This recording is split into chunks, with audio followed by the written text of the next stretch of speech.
Hello and welcome back to Class A People, where we've got my dear friend, Scott. Scott, guys, is someone who is part of the fellowship groups that I go to. We have quite a jokey relationship, which is, by the way, okay to have in fellowship. And Scott got me to do my first ever chair at the meeting he runs. I was about to say the name, but we won't. And yeah, how much clean time have you got? I'll be 4 years on this time round. 4 years on the 17th of March, St. Patrick's Day. Okay, fitting. Yeah. 4 years clean time. And I wanted Scott to come on because he is everything that I like about the fellowship program, because it doesn't take it all too seriously. But it has saved your life, hasn't it? It has saved my life, yeah. But before we get into that, we like to start here with childhood. Childhood? Yes. Now, you're going to have to be a bit serious on this podcast. Okay. A little bit. Okay. So, do I just start? Yeah. Well, I think the best thing is, like, don't bang your head on the lamp. Oh, I'll try not to. You say whatever you want, by the way. My question really is, like, I've got this belief that it's not our parents' fault, okay? But, like, our parents and our grandparents, they never could come on a podcast and have a chat about this stuff. So, like, we have this opportunity now to talk about mental health. And sometimes I think our parents will have done things as we've been growing up that maybe they didn't mean to, but they haven't dealt with their own trauma ever because they didn't really have that option. And so some things through that have probably affected us a little bit. Yeah, definitely. I thought about this a lot. I had a very painful childhood, and I don't really have much of a relationship with my mother or my father. And yeah, just but I always I thought about it. I think about it a lot. You know, I don't not talk to them, but there is no relationship there, you could say, and that is because I suppose that there was no love and there was a lot of pain, like I said, when growing up. I know I was kind of given up when I was a baby for a bit because my mum wasn't very well. I think she had a breakdown, and I was brought up by this Irish lady for a bit. But you're one of 3 boys from my mum. Wow, and you're middle? No, I'm youngest. You're the youngest. Okay. Yeah. And so, but the problem was the Irish lady that had me for a bit, she was dying of breast cancer. So I don't know, I think I was like 18 months old or something, coming to that stages of that she was, I remember going to hospital with her and her putting her breasts into them things. And yeah, it was quite sad. And I remember the last time she dropped me off with my mum, actually. And yeah. Did you know that your mum had, at that point, did you know that your mum had given you up because of a breakdown, or was she honest with you about that? No, my mum, no, I didn't know anything, if I'm being honest, because like I said, I would they'd be my earliest memories. I remember the last time I saw the Irish lady, I was laying in bed with her, and we was laying there for quite a while, and she went down to get me a teddy, and she never came back. And I went downstairs looking for her, and I quite, one of the earliest memories of my mum was telling me to go back to my bed, and she's my mum, and go back to my bed. And then I realised Pat, her name was, had died when I went to my nan's, and I asked where Pat was, and she said she's in heaven. And I kind of realised at that point that I did know that she was dead, you know, really, even though I must have been very young too. I don't know, you know, but that was. And then did you go back to your mum's? Yeah, I was with my mum. My mum and dad, they had a real volatile relationship, a lot of violence between the pair of them, and we were living in Harlow at that point. I was born in Bishop Stortford, but was living in Harlow in Essex, and then we moved to a little village called Mainey in Cambridgeshire. It's a Fenite town in the Fens, and I'm sure it's an interesting place now. The Fens is quite an interesting place, you know, and the people, you know, it was very rural. And you're back with both your brothers now? Pardon? You're back with both your brothers? Yeah, now, back, but that was for a short time. When I was in Mainey, both my brothers, I don't know what happened then. My mum and dad split up and was living in this little cottage where stables at the back, and it was a lovely cottage, big fireplace. It was an amazing cottage, if I remember right. It only had 2 bedrooms, I remember that. And Mum's bedroom used to be the only toilet in the house. It was a big, and bath was in there. And but Mum and Dad had separated. Mum had a few boyfriends at that stage when we lived there.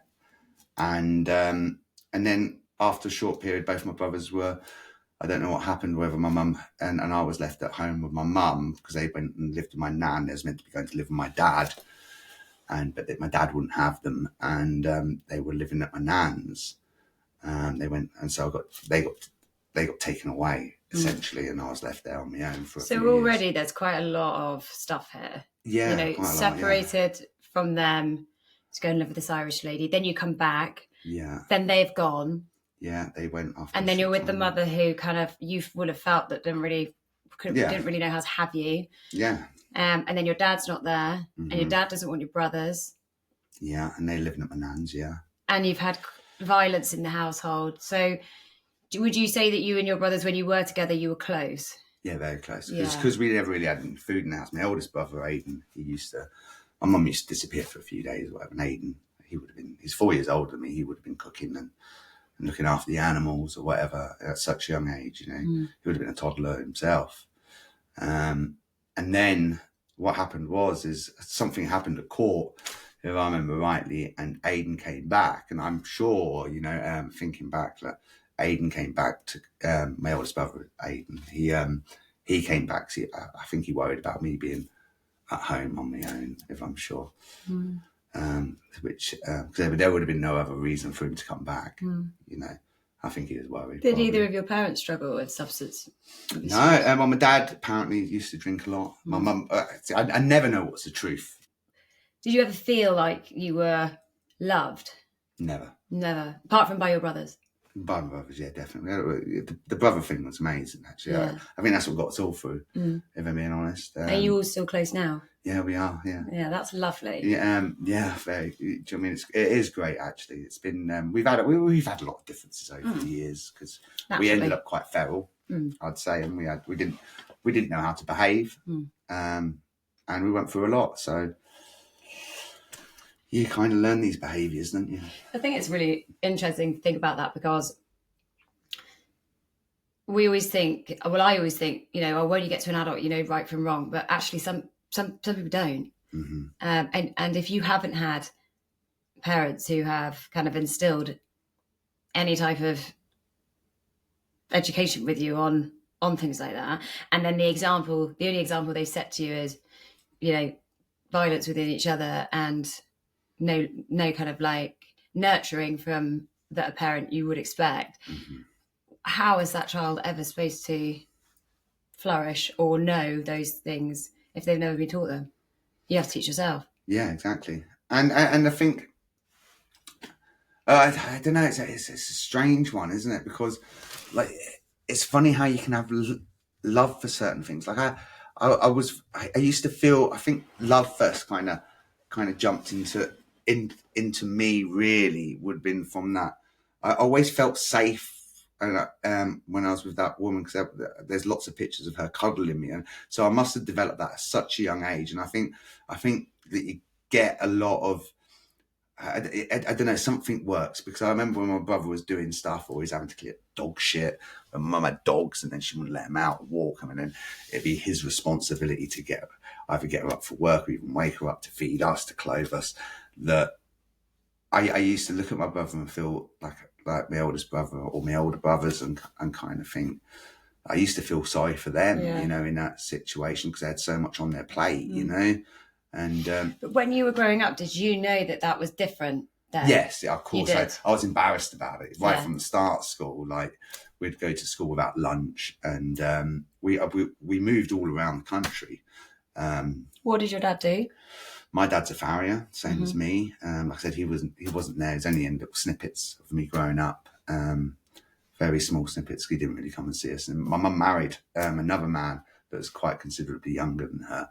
I think 10, maybe 15 years younger than her. And he became our dad. And he was all right, like he just, but then again, he idolised my mum. So like, my mum wasn't particularly... maternal? not at all. My mum was a compulsive fantasist, you know, and she couldn't, like I said, she could never really tell the truth, and she could care about some stuff, but it's just, it was so, there was just, obviously I don't know what happened to her, or I don't know what happened in her life, but I knew there was something not quite normal with the way, like, you know, how we was being brought up, you know, from a very, like, even like primary school, she would never be there for a school play, or we'd have to get ourselves to school. We'd have to fend for ourselves when it comes to food and even washing our own clothes, you know, like, you know, it'd be. You were neglected, really. Yeah. Yeah. And a lot of punishment, you know, so, and it weren't like punishment, it was kickings, really, you know, you would never know what mood she was in, you know, that was. You look back on that now, that you're the age that you are, and that knowing that obviously you've got your own children, and think maybe she had something like bipolar, or something quite, or sort of something quite mentally challenged. Oh, definitely. Yeah, definitely. And she's still alive. Still alive. She doesn't really have a relationship with any of us three boys. You know, like we still, you know, we get the odd phone call, and we're all, I would say, good to her. You know, like yeah, but we don't put any effort in, really. No. We do what we have to, almost, to kind of, you know, and we talk about it amongst ourselves. Yeah. And your dad? My dad, he did snippets. He was always made to be out the bad person, and my mum would always blame him. Like, you know, I don't know. I can understand why he got out of that situation, but then again, I know that he wasn't like a role model himself, you know. And you know, I know that I know for a fact my mum was quite well brought up, and she came from a good family. My dad, he was brought up by his mum, and his dad was an alcoholic, and was apparently quite a cruel man. And that's what I do know, you know, from. Do you want to explore? Like, do you ever want to ask your mum, or is it just? Yeah, whatever I ask my mum, you'd never get the truth. Like, I've heard like so many stories, like and like she doesn't even, like, whenever she talks of the past, and me and my brothers always find that her version of anything is completely not how it was. You know, for the witnesses that were there, you know, she'd be the worst. You know, like she was, delusional, completely delusional, and convincing herself that it was a way that it was. And she had a massive front. Like, she'd always be dressed like $1 million. Right. Okay. You know, she was very image orientated. Yeah. You know, an hour to put the makeup on. Quite materialistic. Yeah, very much so. Yeah. And putting on a front, and very proud in lots of ways, but not in other ways. It was a real kind of bizarre dynamic to grab. Yeah, real bizarre, and the mood changes, like crazy. And if other people would come round to the house, I mean, I can imagine you probably didn't have friends around because you were embarrassed, or no, never have friends around, you know. And you know, friends, you know, I was always the kid probably that people weren't allowed to hang around with me, you know, knock on. You were naughty. I was very naughty. I had to be sneaky. I had to I think I was probably always the sneakiest out of the three boys. I'm guessing you had to steal and things to, you know, feed yourselves. I had a real talent for stealing. Did you? Yeah. Were you good? Phenomenal. Talent. no school grades. Yeah. Ask me to pickpocket. And I could get out of, and I was sneaky. I'd learnt to be sneaky, but it's survival, okay, for you at this point as well. Obviously, you've got to get food. Yeah. And then I'm guessing it just developed into slightly larger things. Yeah, and I needed attention. Of course, any way I wanted, any way I could get it. And I had to be sneaky, because if I would have got caught for something, you would have been hit. Oh. Talk me through that. Is that how bad as you were beaten? Yeah, well, you know, the worst things I remember is the beatings I saw my brothers get. You know, like, you know, my oldest brother. Worst one was a cricket bat. You know, like you could get bad, and was that your mum doing that, or your dad? Yeah, or the stepdad, whatever. My mum done the bat. My other brother, the worst one I saw him get was stiletto. You know, that he did say that was quite funny. He'd put a towel in the microwave. He didn't have a towel for, I don't know, something for school, and you put the towel in the microwave, and all hell broke loose. And was she quite short fused? And it would be the most bizarre thing. Yeah, sometimes. yeah, never knew. It almost slightly like it was just it was unhinged. It was Yeah. unhinged. Yeah. And controlling. Like my stepdad, he'd earn wages. He wouldn't be allowed his wages. You know, she's quite powerful in that household. Yeah. In your household, Yeah, you know, she's very much. You're scared of her. Yeah, and the way she got, my stepdad was strong. He's a manly guy, and I remember because we moved, like I said, all around the country. Why was that? I think she's running away from debt. Yeah, and she upset a lot of people. You know, there was. Yeah, she was formidable. Yeah, you know, like she got a reputation. Yeah, right, on to the next place. Yeah, and when she started the next places, would it be all like? A lot of the places. When I say we lived in a lot of houses, I reckon it'd be more houses than years. Really? Yeah, and it'd be different parts of the country. That's incredibly unsettling as well as a child. You know, you probably start making a couple of friends here and there, and then, you know, she's never settled. No. Even to this day, I don't even know her address. Did you have grandparents from her? Yeah, side? yeah. Her parents, lovely. They used to drive. And they used to bring us birthday cakes and stuff. So like her parents were very settled and lovely people. My gran and granddad. And is that who your brothers went to stay with? No, that was my dad's. On their dad's side. She was wonderful. How funny though. Yeah, wonderful. And there were certain things. My nan Rose, she was a real character. We had this little cottages in Shearing. And she would have her house would just be open. All of these people used to come and go. She would have a heart of gold. She had no money whatsoever. And then she got Aidan and Justin. And until just Aidan decided to come back. Because he was worried about you. I think so. There'd be no other reason for him to come back. And yeah, she was they were both my grandparents were wonderful. Did you ever ask your grandparents on your mum's side, why is she like that? No, they knew. They knew she'd caused a lot of drama over the years and a lot of pain.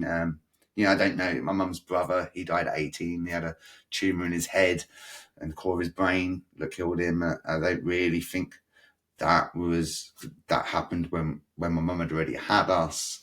My Uncle John and her sister, my mum's sister, was really thoughtful. Never ever forgot a birthday. Never ever a Christmas or anything like that. You know, there was people in the family that looked after us. And I remember my nan Scott used to come and bring food, and she had come all the way from Suffolk, and she was Irish and quite a strong Catholic. Strong lady. Yeah. Quite a strong Catholic. Did you grow up Irish Catholic? No, I went to a couple of Catholic schools. I had to do a bit of the church thing when we lived in Northumberland. I went to St Wilfrid's in a school. I can't imagine you liking the church situation at a young age. Well, somehow I managed to kind of do a bit of help at the church, free money. Were you like a kind kid but naughty? I was kind of animals. I loved my animals, and naughty. I got involved in everything. What were you doing? Anything bad, you know, from stealing. So did you make it through school? I made it through school, and I was good at school actually. You know, I was in good sets. But did you have to change school quite a lot, presumably? Yeah, also I went to 6 different schools. And how did you find making friends? It was tough. Yeah, really tough. And I used to get in a lot of fights. Yeah. I think the violence at home, and I was. I suppose were you I was quite angry. When you look back, do you think? I just because like you get to a certain point where I don't know, you just don't kind of feel pain in a lot of way because do you know what I mean?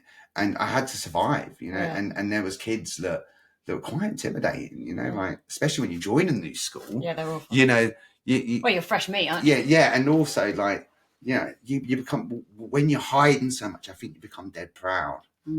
And like, you know, you would, I had to I couldn't have people, I certainly weren't going to put up with behaviour that was a bit nasty of people. Because you were having enough of that at home. Yeah, I'm going to put a stamp down and like, you know, even though I wasn't very big, do you know what I mean? It was to the end. You're small. Terrier, it's like the run. Yeah, and me and my brothers just used to, we all kind of, but my eldest brothers and both my brothers, actually, both my older brothers, very passionate about boxing, and so so they used to train, and we just the whole thing would just be knocking shit out of each other in a real in a nice way. Yeah. We used to do it to probably a level other kids wouldn't. Yeah. But it was your way of bonding. And it was a way of us kind of like so letting out some of your and like we looked after each other. Like we felt safe with each other. It was Yeah, I mean, I think as well, other people around you, sort of like children from school, they're not gonna get it because they're quite abnormal, that upbringing, isn't it? And so for you guys, it was like, oh, we're much better off just being us three and doing what we want to do and punching the living shit out of each other. No one's going to care about it. That temper would have been developed. That explosiveness was definitely something we learned from what was happening within the household, and that was kind of behind closed doors. And did anyone ever pick up on it from school? Schools. I remember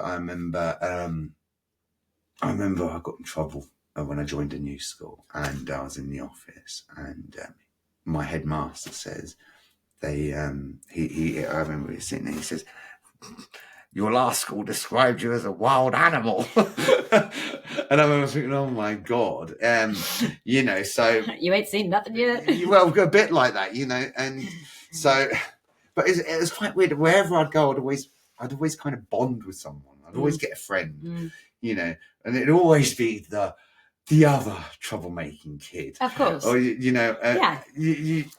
which was, I made some wonderful friends, and we had some, I had some great friends, and many wonderful friends in many different places. And did you ever rebel against your mum in terms of did you ever sort of fight back? No. But I used to remember when she had been horrible to my stepdad. I used to sit. It's terrible, but I used to kind of sit and think, I wish he'd just punch her. Why has he put up with that? She needs a good hiding. And were there ever any other children's parents who picked up on things, or teachers? Yeah, there was, but we weren't at schools long enough for anything to ever happen. And when there was knocks at the door, we were told not to. Almost we'd be hiding on couches and stuff. It could have been bailiffs or. So it's quite a fearful upbringing, really. Really terrifying. It was terrifying. You're kind of walking on eggshells all the time. And eggshells all the time. You never really had that maternal love, ever? No, never. One of the most embarrassing things me and my brothers always said was, going to buy a Tampax. I know for a young boy, having to go to a shop to buy your mum Tampax was just she sounds quite lazy. She didn't. Oh, incredibly lazy. Yeah. But the hardest worker in the world in that sort of. She used to go and clubbing a lot and stuff, and kind of like she had you and just then treated you as more like people that she could use. Yeah, so it's same with dogs. She'd buy dogs. We'd have them 6 months, and she'd sell a dog. She'd always have different dogs. And we'd get attached to them, and then that would be sold. Or if I ever had a pony, I know it sounds if it was, it'd be sold. I'd come home and it'd be gone. So for money, there was, or to be nasty. For money, or to be nasty. She was much like me in lots of ways. There was no reason. Almost, it would just be erratic. Completely perfect word, erratic. Yeah, and which is very unsettling. And life was very erratic. Yeah, everything was erratic. We didn't know if it was going to be living. Didn't know. It was the day carnage. Yeah, carnage. Okay, so you get through school. You're quite you've made your career amazing, actually. Yeah. Did you like school? No. It was all right. I didn't have much of an attendance at school. I remember my final year doing my GCSEs. In the yearbook, I had a 40% attendance, which was... That you passed? Yeah, and funny thing was, my register, my mum changed my name as well from moving. My surname, she took away my dad's name, and we all had to go under this name, Emmington, weirdest name in the world. Very posh.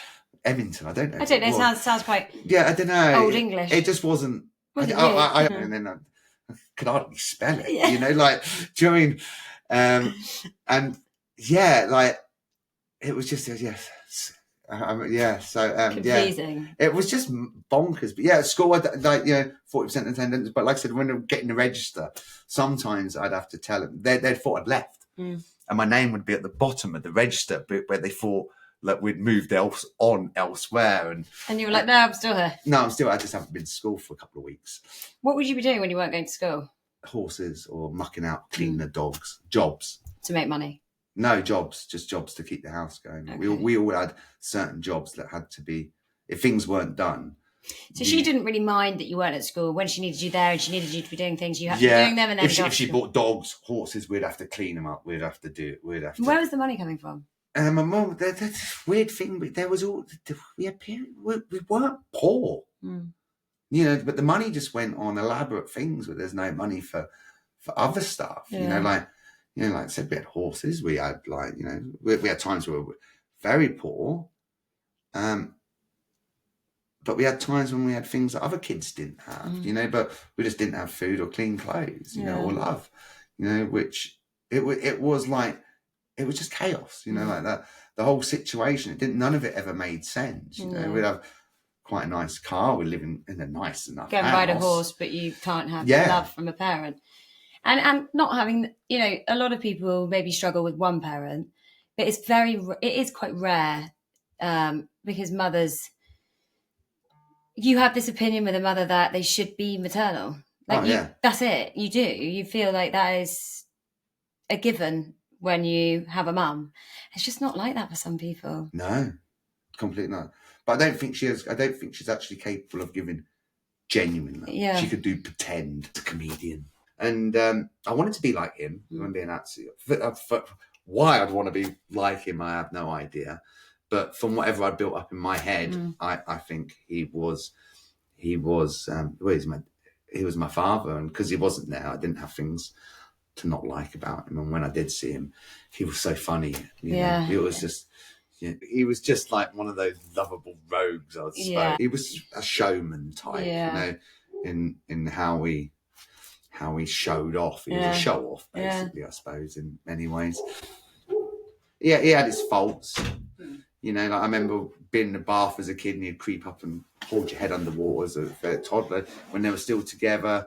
I remember my brother having a birthday party and turned the lights off, and when they blew the candles out, he had a Halloween mask scared all the kids, like tiny kids.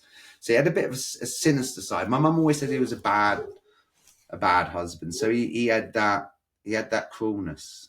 Yeah, I had a lot of resentment towards my dad, and that grew as I got older, I suppose.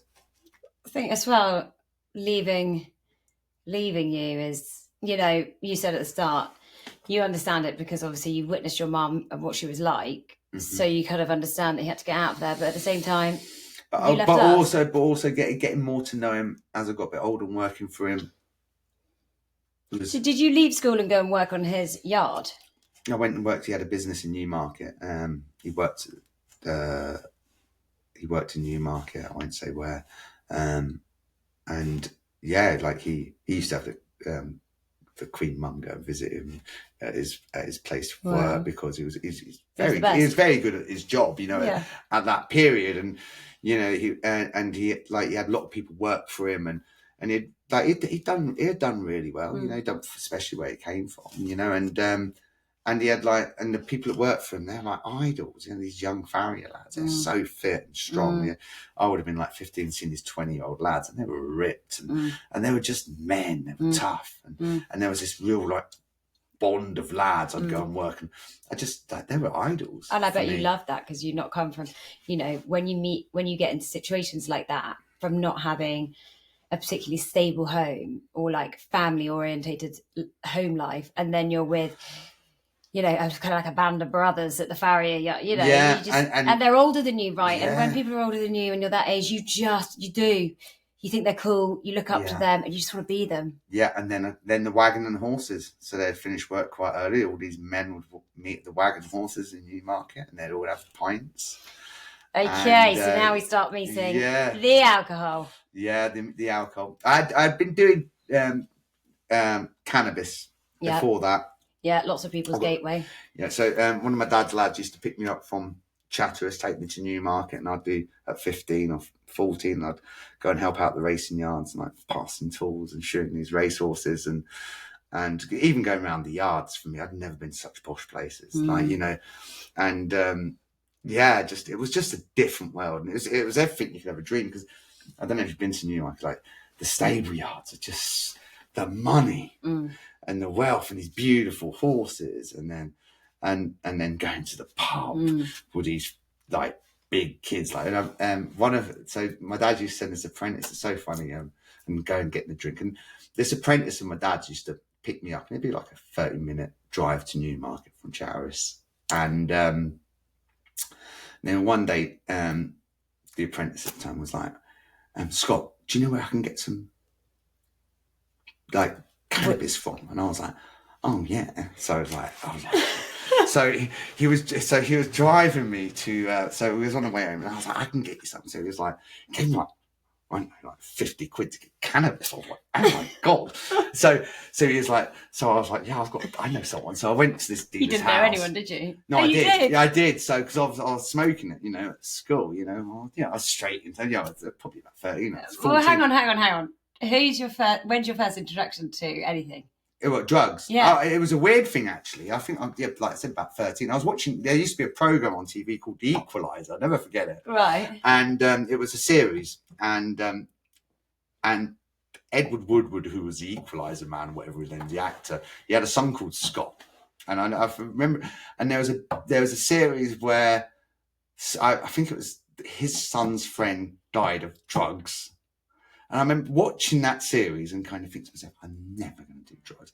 The very next day, I went to the park, and there was a kid at my school that was a couple of years older than me, and he's smoking. I was like, that smells funny. He was like, oh, it's cannabis. Do you want to try some? And I was like, oh, whatever he called it, weed. And I was like, what is it? He's like, drugs. And I was like, he's like, do you want to try some? And I was like, yeah. So from oh my god, never going to do drugs. Yeah. Yeah. And it was, and then I'd smoke this stuff, and then obviously then I would smoke it recreational as kids do at school. You know, if someone had some of that, God. So, and then obviously I found out where you get it. And so and then probably by the age of like late 14, 15, I'd worked out who the dealer was in this small Fenite town. And you go to get it for the apprentice. Yeah, my dad's top apprentice. Yeah. God, he was dashingly good looking and so cool. And the fact that he came Luke, to his you. name was. Yeah, he was driving me home. He says, I can't get any. Like, do you know anyone? Because obviously he must have like worked out like I was sort of a scumbag of a kid, and I'm the secret son that he didn't even know my dad had. Do you know what I mean? And he'd worked for my dad for years, and I was like, yeah. So he gave me this like 50 quid. I went to this dealer in that village, and I went there. Got these drugs, and I jumped back into the van. I said, "Oh, here's drugs," and then Luke was like, "What is that?" And I was like, "That's weed." And he was like, "Who told you that?" And I was like, "Oh, this like dealer the dealer in that part of chat was very like he's the older guy, and you didn't mess with him. Mess with him. And then I've got this guy Luke going, "Show me where he lives." I'm like, "What?" And he's like, "He's ripped you off," and I'm like, "I'm not having that. Take me round to his house." I was like, "Oh no, you don't know who you're dealing with. You don't know." And Luke was like, "You're taking me round there now." And I was like, "Oh no, he knows people now." Do you know what I mean? Like, yeah. Of that fear. And then Luke banged on the door, grabs this guy, and like has a go at him. And I'm standing there behind, like thinking, "Oh my god, Luke, you're going to get me killed." Yeah. Like, yeah, so anyway, Luke gets the right amount, drops me off at home, and then I'm terrified. Of course. I'm living in this town going, oh my God. Then, cut a long story short, I'm walking with a couple of friends up the high street, and the guy that Luke had been, he comes over, he's like, who was that guy? And he was like, where's he from? And all that. And I was like, it's one of my dad's lads. and then like I got this like, so then about, I don't know, a little bit on, I remember we all like, we used to go buy drugs in like £5. You know, do you know that hash? It would be Yeah, like that. Yeah. And we went round there. There's about 3 of us. We went round to buy some drugs, and they got their rip-off bit, and I went round with my 5, and I got a great big lump. And my mates were like, how do you get so much? So it's good. Yeah, like, and I was like, people thinking, don't know. I was like, people don't mess with me. Yeah, you know. But then you get arrogant with that. Yeah, and so like, so that I quite liked. So of course that was, you did. So I'd always be back there, and then so that actually done me a massive favour. Yeah, well, you know, like, you know, at that point it did me a massive favour because I was more popular, and that's all we wanted, isn't it? Is to be a little bit more popular. Did your dad ever find out that you? No. I was like, you know, the apprentice. Sneaky. Yeah, like you know, and whenever I went to work, like, I'd be sent out with my dad's lads, and you know, I wanted to impress them. I could work. Yeah, I'd been working for like we'd have so many jobs at home. You know, and you find yourself being in the pub with them. Oh God, love it. The pint with them grown-ups. Yeah, and I used to be pissing them. I used to be like, my dad and his lads, and they'd all sit around the table and just even sit there. And I used to be like, wow, I want to be one of these. Yeah, but also like your sense of like community and family and just like belonging, which you've not had. Yeah, and how cool. Also role models. All your other friends are probably, you know, going off to, I don't know, do start a bit more studying, and you're there with the lads in the pub getting pissed. And I want to do this job. At 15. Yeah. And your dad's the head honcho. Yeah. Yeah. And then I wanted to be a farrier, and I thought that was going to be my life in Newmarket with all these, in part this big group. Oh no. I got sent to Scotland to become a farrier, which was a whole different ball game to Newmarket. I tell you that now. So you had a taste of the good life. Yeah. And why did you get sent to Scotland? What is the I tried working this out. Actually, it's the best thing that ever happened to me, because my dad wanted me to train with this guy in particular, he said. And so I remember the drive up to Scotland for me to go and work for this guy. Long old drive, that. Yeah, long old drive. And there was like dead animal, I remember, on the way up. Oh, yeah. And, like, quite hairy. And I remember thinking to myself, fuck, there's wolves up here or something. Do you know what I mean? And then we get there, Eyemouth. I got dropped off in a place called Eyemouth in the Scottish borders. And this guy that I was going to be working with, he was like a Neanderthal. I told you, and knowing that I'm going to have to work with this guy for 5 years. Christ. Yeah, that's how long the apprenticeship is. And he was making a gate out of a metal bed. And my dad had lovely oak gates to his... And he dropped me off, and my dad was like, you know, we'd left in the middle of the night, and must have got there like 6 guy making like his house gates out of a metal bed. And my dad was like, what are you doing? And he was like, I'm making some gates. And my dad was like, oh yeah, what are you making them out of? And he was like, it used to be the bed or something. I can't remember what he said. And he was like, my dad was like, oh, that's a great idea. I might have to do that. And I remember looking at my dad going, you are like, what a bullshitter. Like, you'd never have gates. So anyway, it was a seaside town. My dad gave me some money for this trial to work with this guy. And there was arcades.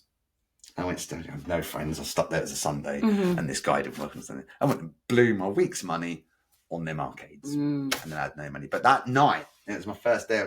Is it just you and him? No, he had another guy, yeah. He had his family there. Margaret. And these 3, yeah, they were great, but the guy I was working for, he didn't say out. He weren't one for talk. You know, hard for you. Yeah, and like turn up at these old agricultural places, like, you know, like the roof's falling in and mud up to here and showing horses, and like I said, this guy didn't talk and look like I said, I'd never seen anyone look like this. You know, he had hands like shoveled, and he was hard. You could just see by looking at me. It was like, do you know what I mean? It was like very daunting sort of man, and. That first night, did you know I wet the bed? I was a 15-year-old. I wet the bed. And I stayed in this guy's house. I was having this dream. Never forget the dream. So I was 15. And I had the dream I was trying to turn on a tap. And I couldn't do it. And I was trying dead hard. And the tap went. I thought, oh, thank God for that. And I woke up and I wet the bed in this guy's house. So I got up, pulled the sheets off. I washed and dried them. Finally got my head, and there's a shake on me. can't work. And I was like, fucking what? It was like, I don't know, 5:30 or 6 o'clock in the morning. It was still dark, and this guy took me out, and then I was at work, and then I had to pull off Horse's shoes, and anyway. But at my dad's work, they'd start about 6:30, and they'd be finished at 2, wagon and horses. There's not this guy I got a job with. It got to like 1:30. I said, he's done. What a fucking horrible day. And then also Scottish weather. I did just not the vibe. No, not the vibe. Not the vibe I was looking for. I didn't think I was going to survive the day. And the worst thing was, we got to like I said 2 o'clock, and I thought we must be finished soon. The time finished. Got to 5 o'clock. And I was thinking, hang on, when's this guy finishing work? And then I just kind of said, look, what time? He goes, hey, well, we're here on the list. And I noticed he had this finger clamped to his window and he had a list. And we was like midway down. And he was like, we're here, so we're going to be going to this booth. And I was like, fuck, we're not even halfway through the day. And again, the guy was like a workaholic. I mean, we're finishing at like 10 o'clock at night. And this is normal every day. And anyway, at the end of, it was a trial that was. At the end of the trial, he says, I'll take you on as an apprentice. And I was like, please don't. No. I just thought I would have done anything. Yeah. And I wanted to get out of my house. I wanted to get away from home. So I did. And I... So you were there for 5 years? Yeah. And it was brilliant. In lots of ways I've worked. I remember there's 120 hours in a week. And my average week was 90 hours because I used to have to fill in my time things and obviously my overtime. And they were like a family to me. And he was a very odd guy, but he was probably the real, what a wonderful man. He had. Did he have his own children? Yeah, two kids. One of them had Down syndrome. He was a very quiet man, tough man, but God, he could work. He really and quite inspirational. He's so passionate about his work. I mean, I've never met anyone so passionate about their work. So were you quite lonely there? Yeah. But did you even get a chance to be lonely? No, I was because working. you were so busy. Yeah, exactly. But working, and they got me away. The trouble I'd got into because I knew I was going to Scotland before I left as well. I had a few scores to settle, so I'd done that. Went up there. Don't glaze over that. Fresh start. So were you in trouble with the law and stuff? I was always in trouble with like law and stuff for certain little silly little things like I don't know, bit of theft or something like that, But did you rebel because you knew that you didn't want to leave and your dad was going to send you to Scotland? No, I couldn't wait to go. Oh. Do you know what I mean? I burnt enough bridges in the town I was living. Right. It was time for you to leave. Yeah, it was time. I've had people after me, everything. For what? Probably fighting or nicking stuff or like it was just that time of the time where everyone was like dog eat dog in them sort of like small towns. It's like they're dangerous places, I was hanging out with the local travellers, and do you know what I mean? I was like, if there's bad people, and obviously, I got into drugs at the end of school, so I was like... just on that, we've just touched on cannabis. Is that all you were doing? Oh, no, I don't know. Right. Acid. That's what this is about. Oh, acid, acid, lots of acid. Okay, so your first drug was... Cannabis. And then we've had the drug dealer story, which is quite funny. Then he the same drug dealer? No, because obviously it's just like everyone in my school just slowly, one by one, was getting into drugs. It was a Fenite town. There's nothing to do. Drugs. God, it saved them Fenite towns for them young people. There weren't youth clubs for that. It was drugs. Yeah. Drugs and crime or like vandalism or whatever. Anything that was like fun. It was all fun. Yeah. It was great fun. Yeah. Like trips. I loved trips. So was that your second drug? Yeah, LSD.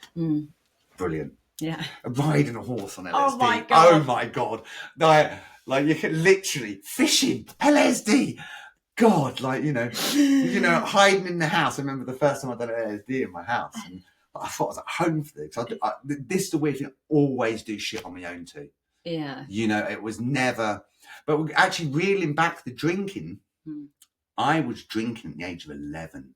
My brother Justin used to be always like, "Have you been drinking wine?" And I'd be like, "Yeah, just a cupful." And I used to do that before school. So there was always a little bit of a need to have alcohol. I don't really know where it kicked in. They say that addicts, we have without knowing, when we have that first sip or the first snort or first hit of whatever it is, whether we know it or not, but actually when I look back, I think it is true. We have a different experience to someone who's not an addict. Like that, the way that we react and connect to drinking and taking drugs is just, we just fucking really fucking quite like it. Yeah. Are we thinking about it, obsessing quite early on? Yeah. Whereas someone like my dad, for example, open a bottle of wine, put it back in the fridge, have 2 glasses with a curry, won't think about it again. That's bizarre. madness. Bizarre. Completely crazy, isn't it? It's even like, I look at people like that and I look at them like there's something seriously wrong. I'm fascinated by it as well. I get obsessed with it. Like, the other thing is, like, lots of people don't ever want to call themselves an addict, but actually, like, if you even have to say to yourself, oh, I'm going to try and have 3 drinks tonight, someone like my dad wouldn't ever it wouldn't even go through his mind. If he didn't want to have a drink, he just wouldn't have a drink. If he did, he would just have one. And maybe he wouldn't even try to restrict himself. He wouldn't try nothing, because it's just not there. That is, for us, mind-blowing. My wife, exactly the same. Yeah. You know, like a glass of wine. Sometimes she leaves. Oh, that's she awful. pours a glass and doesn't drink it. I'm like, and sometimes I think, like, she's got mental issues. Yeah. I'm like, she needs to deal with this stuff. Yeah. You know, like deep-rooted problems right there. Yeah. Like, and it's just normal. So she forgets she's got it. Yeah. Yeah. Even now, if my wife pours a glass of wine, you know, I can never find my keys. But if she's got a glass of wine in their house, I know exactly where it is. And sometimes I've picked it up telepathically. Yeah. I just know where it is, because that sometimes, so like, people can, you know, I don't know, have a glass of wine and then go off and run a bath, and then they'll leave. I will take the bottle to the bath. Yeah. But they will leave it, and then sort of, you know, have the nice relaxing bath and come back down. And I'm like, why are you not it's right there. Why are you not picking up the glass? Maybe they'll just pour it down the sink. What are you doing? I mean, how you can be away from that glass having the bath in the first place. And that, and not that sort of feeling was always very deep with me. Whatever drug or drink it was, if I had it, I'm going to keep doing it until it's gone. I never went that. Never ever felt off switch. No, never. It was never enough, because I didn't feel, it was like I didn't feel good enough. Yeah, it made me feel good, but it's not going to make it wasn't enough. Never enough. But I really started thinking about that recently, like with Coke, for example, which is kind of my big fat nemesis. But that one, I just realised that first line is never not going to be delicious. No. Yeah, or the first sip, but that's it in that 32 second, and that is the parameter of the happiness around it, because from then on, as an addict, you're chasing to get back to that, and you never will. You never will. It's because it's not enough. But even having it, even that obsession, once you've bought Coke or you've bought wine, the relief. Just having it. Because you know what that is? You've won in your head when it's Scott versus Scott or Hannah versus Hannah, and you've gone, fuck off that other Hannah. That's already a relief. Yeah. Because it's like, do you know what? Yeah, and being okay with it, it's like, yeah, we're doing it. And so then that's gone until you've got to realise and have to come down and the fucking hangover. Yeah. But then it's like heavenly peace, because you're just like, yeah, fuck it. I know I'm going to be sneaky, and there's something about that sneakiness that my body loves. Yeah, and also arranging it, picking it up, organising it. I love that side. It's because it's ordered, isn't it? You know you're doing something wrong. It's like I'm it's doing also something like sneaky. It's also like lots of time you're like, oh, I've got a fucking problem. What are we talking about? Like, yeah, fuck it. Yeah, so many times I could They've got a problem. Why would they not want to feel like this? I was a big one for that. Shut the fuck up, we're having a party. Yeah. You know what I mean? Like, come on. Yeah. I'm paying. Looking at them going, God, they don't know. They don't know what fun is. They're going to live their whole life being bored. That would be the same for me. And I would always say, and I look back on that now and think, God, you were a jealous bitch. I was just jealous that people had things that they would rather not get fucked up for. So if they had plans with their parents on a Sunday, I was sat there still session, going up to either making excuses for I wasn't going to be there, or turning up still pissed and high. And they'd call the night at 3 a.m. and be like, oh no, I've got something on tomorrow. I'd be like, fucking pussy. Yeah. I'll be awful. I'd be like, all right then, fuck off. Stop wasting the drugs. Yeah. Awful. Whereas actually I look back on that now and I'm like, I was just jealous that you were able to walk away from it.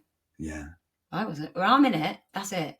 Nothing is coming I will sit there and I'll be like, right, now we've got to do a line and figure out the next day how we're going to get out of this, all of this stuff that I need to get out of so that I can stay in this house sniffing my drugs and drinking my drinks. Yeah, don't want to go anywhere. Don't want to go. Don't need anything else. No. What else do you need? You know. So I'll just do another line, then I'll get on the phone, do all of this sort of managerial kind of like setting things in motion, all the excuses, all the lying, get everything sorted so no one's going to bother me, and then I can carry on. I've got important shit to do. Yeah, so sniffing lines on my own. yeah. Talking to myself. Fantasising about what could happen and what's not going to happen. Yeah, coming up with that amazing business idea that I'm definitely going to do. Yeah. And the stuff, sometimes I'd get great ideas when I was off my box, and I think I must write that down. Yeah. That is a winner. Yeah. And like, I'd never remember it again. But also the thought of doing it the following day because you're so fucking hideously hungover, you just think, oh no, far too much work. The thought of starting a business, no, because it's come from that addict brain. You're like, oh no, don't even want to think about it. Okay, acid. Yeah. Give me some stories. Stories of acid. Yeah. Well, I remember being at home and I'd done my acid and I was kind of you're doing tabs. Kicked in. What? Yeah, tabs. Microdots. Yeah. Microdots, strawberries, penguins, whatever they were.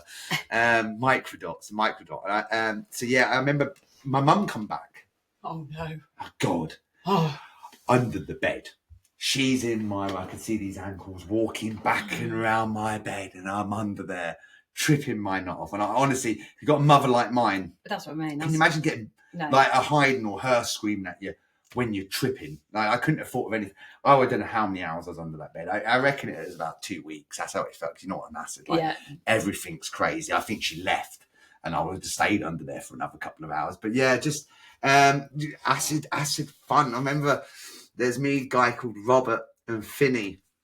I remember us walking across this, I don't know what trip we'd done that time, but we actually, one of us was like, I'm growing. And and we were looking up at him and he was so tall. And then he was like, you're growing too. And then I was like, oh God, I'm growing. And then I was like dead tall. And then this guy called Finney was like, oh, I'm growing. And then we'd all like be shrinking. Oh my God. Even now it brings back those goose pimples. I know. Like, so much.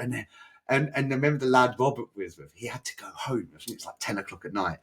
And because they last forever, don't they? And we were kind of, my foot, no, look at this with our hands, the trails. And then we had this guy called Robert, he had to be in by 10. I think he pretended to go to bed and he snuck back out of his house. I'll never forget this. And he came on, boys, shouting us. And we thought it's someone after. So we're running. He's like, and but we were running like away from him, like falling over and probably at like snail's pace. Yeah, and he was like, and then we was like, oh, it's Robert. Yeah, it was like the most magical. Do you know? I'd never hung around, knocked around that guy, Robert, before, and he was just like that night was one of the best times. We have. I'm such a big believer in having a laugh and. You don't do as many years as what we've done of drinking and drugging and not have some fun times. Oh, great euphoric, times. When it wasn't really a problem and we were just fucking around and those were you got stories to tell. Yeah. Because it's going to get dark and we know it is. But quite terrifying at the time when I was doing these drugs. I was quite scared of the effects. I was always quite scared of sometimes I didn't quite because things would freak me out. Yeah. But now looking back, like the smiles it brings to my face and I just laugh about some of the things that have happened on drugs. I remember once I'd been on acid. I don't think everyone had been on acid. It was in a big group that night. And there was this like church goer in our school, his whole family. So we thought we'd go round to his house, a load of us kids, and we'd bang on their doors and windows and upset his parents. And there was this lad, I can't remember which lad it was. They had like 2 panes of glass and a bit of wooden in the middle. And he ran to bang on the thing, but his hands went through the glass and he bumped his head on the middle bit of wood and he got knocked out. And we all ran because we had the smash and we all ran and we were all hiding. What's going on? So we all started creeping back and obviously they're taking him in the house and it was just the most bizarre. I'm on acid and then this church-going family, we just one of the lads had just smashed their 2 windows on their front door and knocked himself out on their thing and cut his head. And then But then we're in there having cups of tea with his family. This guy's family just smashed their windows of the house. And they're like such churchgoers. They were trying to, we didn't even get in trouble. They were such good people. We used to terrorize their house. You know, it's like now, and there's stuff there you think back and you think, just. God, I was a dick. What? Yeah, awful. And there was these some lovely people, but you know, it was just so much fun doing drugs and causing havoc because there's nothing else to do. Yeah, that's the other thing, is that, you know, what else were you meant to do? I don't know. Yeah, and it was just a fantastic time of life. That join up you can have with friends doing even drugs. people who maybe in other walks of life, you know, that you probably wouldn't have ever met or hung around with sometimes. So you find yourself around a kitchen table, and if there's enough drugs there, you'll find something to connect on, usually the size of the line that you're doing, or you know, there's always something. Yeah, it's the same though with fellowship, right? You never really, there's never any type of same person in there. No, funny how it changes. Yeah, and it's you just meet gems, don't you? I always think characters, there's some real characters. But the majority of addicts are wonderful people, I think. And most of them, I would say a common denominator is quite empathetic, loving people. Yeah, but misplaced their love for themselves. That's the problem. Yeah, I agree with that. Yeah, there is that. Like I've had some. I get some real. See, sometimes when I see people come into like the rooms and stuff, and I haven't seen them for a while, it's like even if I don't particularly know them that well, I get like this sense of happiness that they've made it back. You know, because I've you see a lot of people don't, and I've seen it. And it has that effect where, you know, if you've got your regular meetings and someone is absent maybe for a few weeks, and you start thinking about them, and you think, oh God, you know, I hope they're okay. And you may not have even had a conversation with them, but you notice when they're not there. You do, don't you? Yeah, very much you do. So. I had a text literally from my Monday meeting, and one of the guys who I get on really well there actually, and he messaged me two days ago saying, haven't seen you for a couple of weeks, everything okay? She's worried about you. Yeah. And it's and I think it's quite funny because he then sort of said, I'm sure you're fine and everything's great, but I think you think you worry. But I always think of an addict, like when you ask if they're okay and they say like, we're the best liars in the world. You know, like you would never actually know, but it puts us at ease until you actually see them. You have to kind of clock them with your own eyes, don't you? Because very easy to type a text message being like, yeah, all good, mate. Yeah. Oh, I'm great at the moment. You know, I had an addict just on the phone the other last week, wanted money, and I sent him some money, and he's saying, "Oh yeah, it's good. I need it for this." And that. I'm like, do you know what I mean? I'm like, I think you never, you never know. But you know why? It's because you know that you've been that person. Yeah, of course. That's why. I'm like, but that's the thing. I'm judging him on my own behaviour, and I'm going, like, do you know what I mean? Like, I think it can make you quite cynical. I can be quite cynical. You know, especially if I think I can see through somebody. Yeah, I think I'm a Mystic Meg. I'm like, okay, but I know you don't really mean that, but you come and tell me when you're ready, and it's like, and then you're so right. It's a judgment of my own behaviour. And I think I can tell when people are lying because I've been an expert at it, or I'm the perfect lie detector. I'm not, and I need to put that judgment aside. But then saying that, I think there's real common traits, personality traits with addicts. So when we're together, it's like you can't kid a kidder. No, and you can't kid a kidder. And what's the other one? I don't mind listening to a bit of bullshit at a time, but I'm a bit of an expert. Do you know what I mean? Yeah. You know? But also, I mean, we were saying this earlier, like... No, I don't mind listening to an expert. That's what yeah. I'm a bit of a bullshitter myself, but I don't mind listening to an expert. Yeah. Do you know what I mean? Because you think, I can learn something there. Yeah. You know? But I'd much rather learn something from another addict than from someone who hasn't walked in your shoes. And I think that's where it's really helpful to speak to, like, doing stuff like this. Yeah, I love it. You know, I love the whole. What I do love in AA is when someone's telling me the most painful story, and then I just burst out laughing because I've done it, and then I feel terrible because it can be quite sad, and they're really embarrassed at that point of what they've done, and then they say something like, "I know I've done," and I just I laugh, and it's almost like I feel a bit sick for laughing, but I'm like, it takes me back to kind of when I've done something so awful. Like the other thing is when like with in a meeting, like if you think you're going to say something shocking or someone's saying something shocking, the general consensus is just yeah. And it's like when you first start going, right, you don't know about this stuff. And so I remember when I was, I know I'm still really early on, but those first few meetings, I was just obsessing over what can I relapse on that other people in my life would forgive it. And I had this obsession with like, if my mum died, I could fantasize about stuff that. God, I could so relapse on that. And probably my dad and my brother, they'd be like, fair enough. You know, and I was thinking like, I am a fucked up person. Took it to AA and everyone was like, one guy who I love, he's an old almost kind of wishing it to happen so you can. That's the power of it. That really was it. And he went, oh, that's really normal. And I was so nervous about saying that in that meeting. And everyone just looked at me because they knew that I was early on and they just went, oh yeah. I thought, what? Sorry, is that? Sorry, I'm wishing my mother to die so that I can get fucked up. And they were like, oh yeah, really normal that. I was like, I'm in the right place. I am right where I need to be. Do you know what I mean? Yeah, nothing shocks any of them, does it? I have been shocked by a few things. Like, I would say I have. But then I think about it and I'm like, but then I look at the age of that person and I think, God, if I got to, if I got to 60 or whatever, and I probably would have got that bad. Because I think, God, it's been bad now. Mm-hmm. And all them continue years. That's but like they say that you think you've hit a rock bottom, but your rock bottoms just get worse.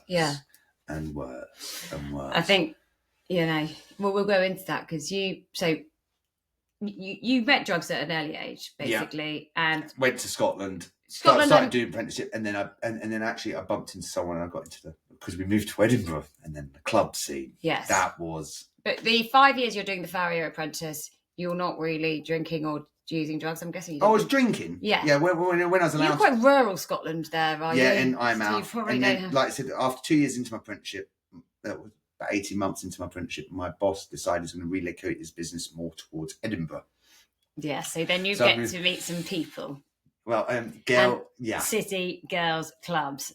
Yeah. Pills. Yeah. A particular girl, I'm still friends with her on Facebook. She had a boyfriend called Gary. He's from Glasgow. Right. I mean, dashingly good looking. Really? Yeah, he was a mechanic and he had a friend called Bob.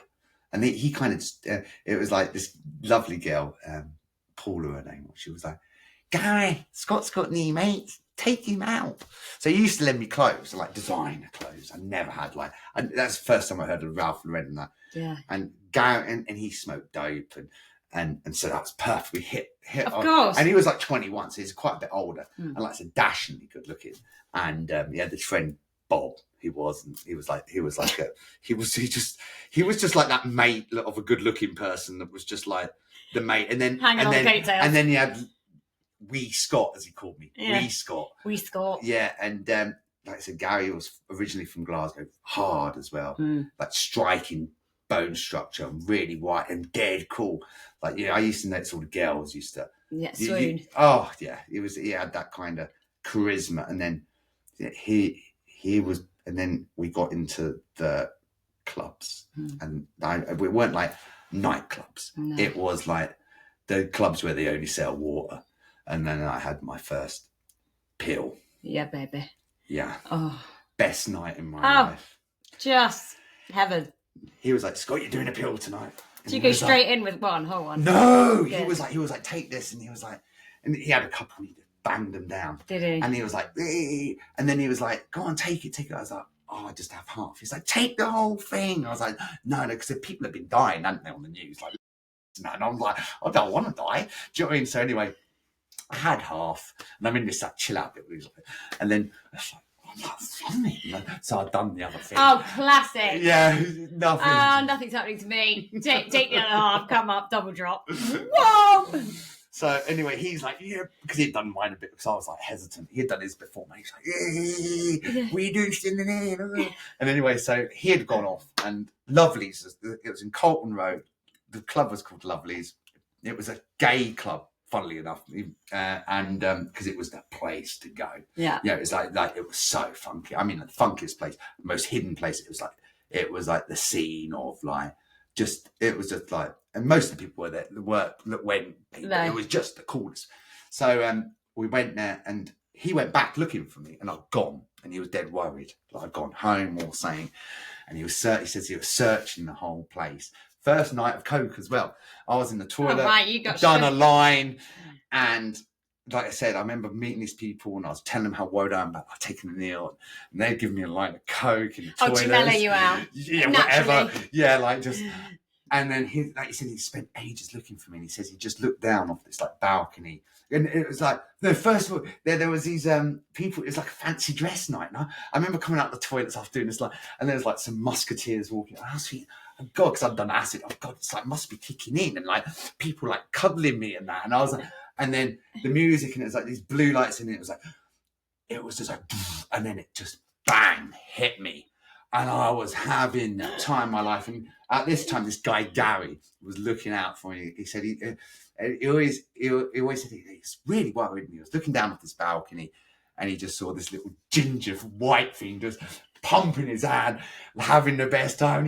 And I remember, I'll never forget, and I remember he was like, yeah! And it was like, and then every weekend, it was doing that to selling them at the clubs. I got involved in that, and I was just always.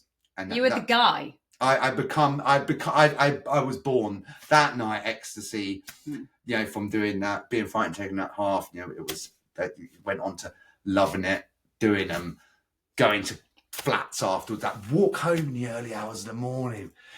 Coming down. Did it start off though with like finishing at the club? Then you end up going back to the afters. Then you're up till 6 o'clock in the morning sniffing the coke. Yeah, it had that progressive kind of waking up places where, or not even going to bed, and we're going back to people's flats, and then we could go to some rough parts in Edinburgh. Gary his dad come from like the roughest part of Glasgow. His dad had been, I remember, like kneecapped and was an ex-heroin addict, and I had some like I remember I used to go around to Gary's house, because I'd never met. He'd come from quite a, obviously there'd been a lot of drugs in his family, but he was so good looking. And I remember going to Gary's house, and his dad was different Glasgow you could ever meet. An amazing guy, wonderful guy. He always made me feel so welcome. But I remember first time I went around there, his dad opened the door, and he had like 3 skins stuck to his head, where he'd obviously like fallen asleep on a joint he'd been making. This is his dad, and the sticky bit got stuck to the sweat, and he had all like the tobacco and that under his nose where he'd been rolling the spliff, and he was like the door, he didn't even know he had it stuck to his head. Hey, are you East Scott? Gary, come in, son. And I was like, you got like something stuck to your head. It was. Was he still a heroin addict when you met him? No, meth. I think he had caught the HIV as well. So it's like, because I remember. Time to stop. Well, I don't know. His dad had obviously got himself, and that's why they got relocated to Edinburgh. And there's a lot of pain in Gary's family, but he was again. So with Gary getting drug dealing. Gary got us into drug dealing. Yeah, even though I was still doing my apprenticeship at weekends. My boss didn't have a clue. Well, he had a clue. Did he? He had a clue. Like I was away all weekend. Like I would look like shit for the first few days, and I had plenty of. But I was a hard worker, and I was dogged. I was I had an alcoholic gene in me. Nothing was going to stop me. I would turn up for work because I was so frightened of my boss, and I knew I needed to be. I had nothing.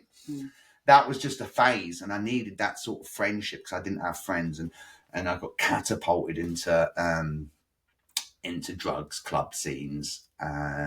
And buying drugs, and I knew I just waited. Like there was a couple of times that threatened, and I remember being in like crack houses, with all some real people I just never thought you'd ever meet in this world. And I remember one particular night, and there was this guy. He was like, "What the fuck are you looking at?"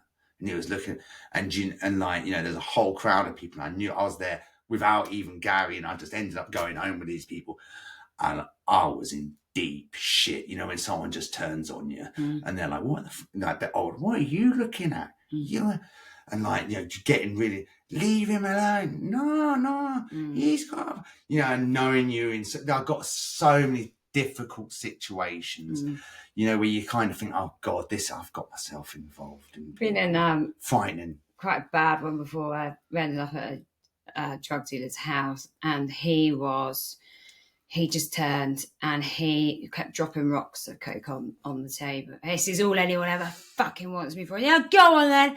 And I knew it was like you could feel it. And he went, that's it, have a bit more for free. It's all anyone ever fucking wants from me. And then next thing you know, the knife's out, and then it's like, whoa, this has turned.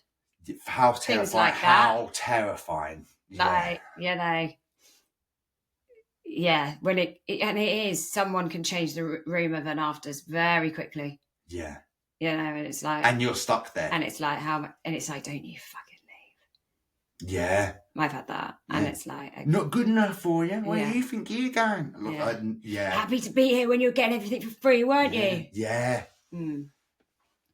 Oh, things like that. When I think back, there's so many occasions where it's just like got somewhere, ended up somewhere, and obviously a higher power got me out of that, because you're like, shit, I'm playing with danger. Really playing with danger. What drugs were you selling? Ease. Yeah. But we used to have to go to this place to pick them up. Is that your boys? No. Okay. I used to have to go to places to pick them up, and just how it leads on. You get different connections. You end up getting into that. Then you're in deep, and then you don't know how you're going to get out, and then like you're terrified of them, and then you hear stories of what's happened to other people, and you're just like, and I'm meant to be becoming a farrier. And I'm like, how did I get into this place? How did I meet these people? Like, how do they know me? What they do in turning up where I live? Do you know what I mean? It all gets a bit like scary, really scary. And then how did you get out of that? Well, me and Gary fell out. Inevitable. Yeah, inevitable. He split up with. Was that over a girl by any chance? No, never over a girl. I don't know why we fell out. Just things changed. I suppose even back then, he started getting other friends, and I got probably jealous, or I don't know, like, sensitive. Well, oversensitive, didn't we? And I'd met a girl. I think as well, like, we have this real sense of, well, I do, the sense of injustice, where if someone does something to me that I wouldn't do to them, or you get possessive over your friend. Yeah, or if somebody, they're yours. If someone does something to my friend that I don't think is right, but then I don't get, then if someone does something to me and my friend doesn't stick up for me the way I would stick up for them, I get a real sense of, well, I would never do that to you. Yeah. Yeah, like loyalty. Loyalty runs deep with that. Well, with my insecurities, I had a lot of insecurities. So I really. But I met a girl. I met my first wife. At college, and there's no way she would have been up for me doing these and stuff. And she saved my life. I'm sure of it, because I stopped. So hang on, how do we get out of that sort of cycle in Edinburgh? Well, I had to go to college for like 8 weeks a year. But what about the people who are above you in the food chain of selling drugs? Did you just leave? I just managed to. Yeah, basically, I just got out. I just stopped going to the clubs. Just. Do you know what I mean? Just distant. It was like, I remember what that was it. I remember once I had the girlfriend then, and Gary and that came round, and they were like, now hanging about for a bit. And I just met my girlfriend, and I lived in this cottage on Dalkeith Park Estate. It was kind of big country estate, and they used to come from Edinburgh, as they always did. And they came one weekend, and it was like, I remember they hanging around for a bit. And Gary was wily, like, quite nasty. Like, he could be quite, like, look at me sometimes. I'd be quite scared of him, intimidated by him. And he was like, are we treading on your toes? That was his exact words, because I wanted to spend time with this new love, actually. And I really did fall in love with, I'm an addict. I fell in love. Probably by the first date, yeah. Yeah. Well, actually, it was yes, definitely. I fell in love like falling off a cliff, and that would be the only time I managed to stop drugs. The love conquers all, and I was smitten. I had something. But what did Garrett? There's probably some jealousy there. So he said, "Are we treading on your toes?" Yeah, and that was the first time I manned up, and I just said, "Yeah." I manned up. Yeah, but I was developing to a man. You get into that point where you kind of get near 18, and I'm getting stronger and kind of like, do you know what I mean? I fancy myself, that sharp that manliness that he had probably, I was starting to challenge, a bit like, pecking order, like, actually, do you know what I mean? Your exterior looks hard, but actually, I'm ready to take it on. Do you get what I mean? You might actually, especially when you've got something that you want to protect. Oh God, yeah, and you want to keep, and you're like, I thought I'd hit the jackpot. At that point, did you have any thoughts of, I've got a problem? No, because wine, drink straight from the ease. But then every now and again, I'd sneakily do drugs. When my newfound love wasn't around, and she wasn't bothered about marijuana. And then I used to get the odd E and drop one of them if she weren't, if I weren't, because we're just young people fall in love. She still lived at home with her. Well, she was actually at college, Oak Ridge College, doing a year's course. It's up the road, so I'd have to drive. No, because I done my driving lesson. Did I get no? I'd have to get. If I get their bus, I would have had to get the bus, or her mum would have brought her back to a place called Portobello that wasn't far out from that estate I stayed in Edinburgh. So that was how. So she would be away the week finishing her horsey course, and you'd do a couple of these. And and she didn't mind. She didn't mind a bit of drugs. She was young too. You know, she was never she never done an E or anything. But like, I suppose we're both lost people, and then literally I just spent every waking hour that I could with her. Not drinking? Oh yeah, drinking. Yeah. I was drinking. That's where the drink came in. Okay, because that's legal. When I was doing drugs, people that drank, they were a bit of like a lower class citizen to me. And then it kind of changed when people got wine. Wine was becoming more, a glass of red. And she was from a very, very good family, like a proper family, and like real classy individual. Her mum used to have like ladies' boutique shops, and she went to King's College in Cambridge for her education before Harriet Watt. So like I'd hit like what you'd kind of from my where I came from, like I'd hit like did you ever feel a classy chick inferior to that? No, because she made me feel so comfortable. She fell in love. I think there's quite a common match that when people are young, the kind of posher person with maybe someone, these different class divide. I think they're quite a nice match. I mean, I was the same. My first four boyfriends, and even though that her parents, her mum worked a lot. Her mum and dad had divorced. Her mum was a divorcee twice over. I think she had she wouldn't have probably got the love really. Yeah, so we found each other. Yeah. We both, it was like a connection. It was, And you're 18 at this point? About 17, 18 maybe 18. Yeah, 18 would have been. Okay. I could easily find out the correct date.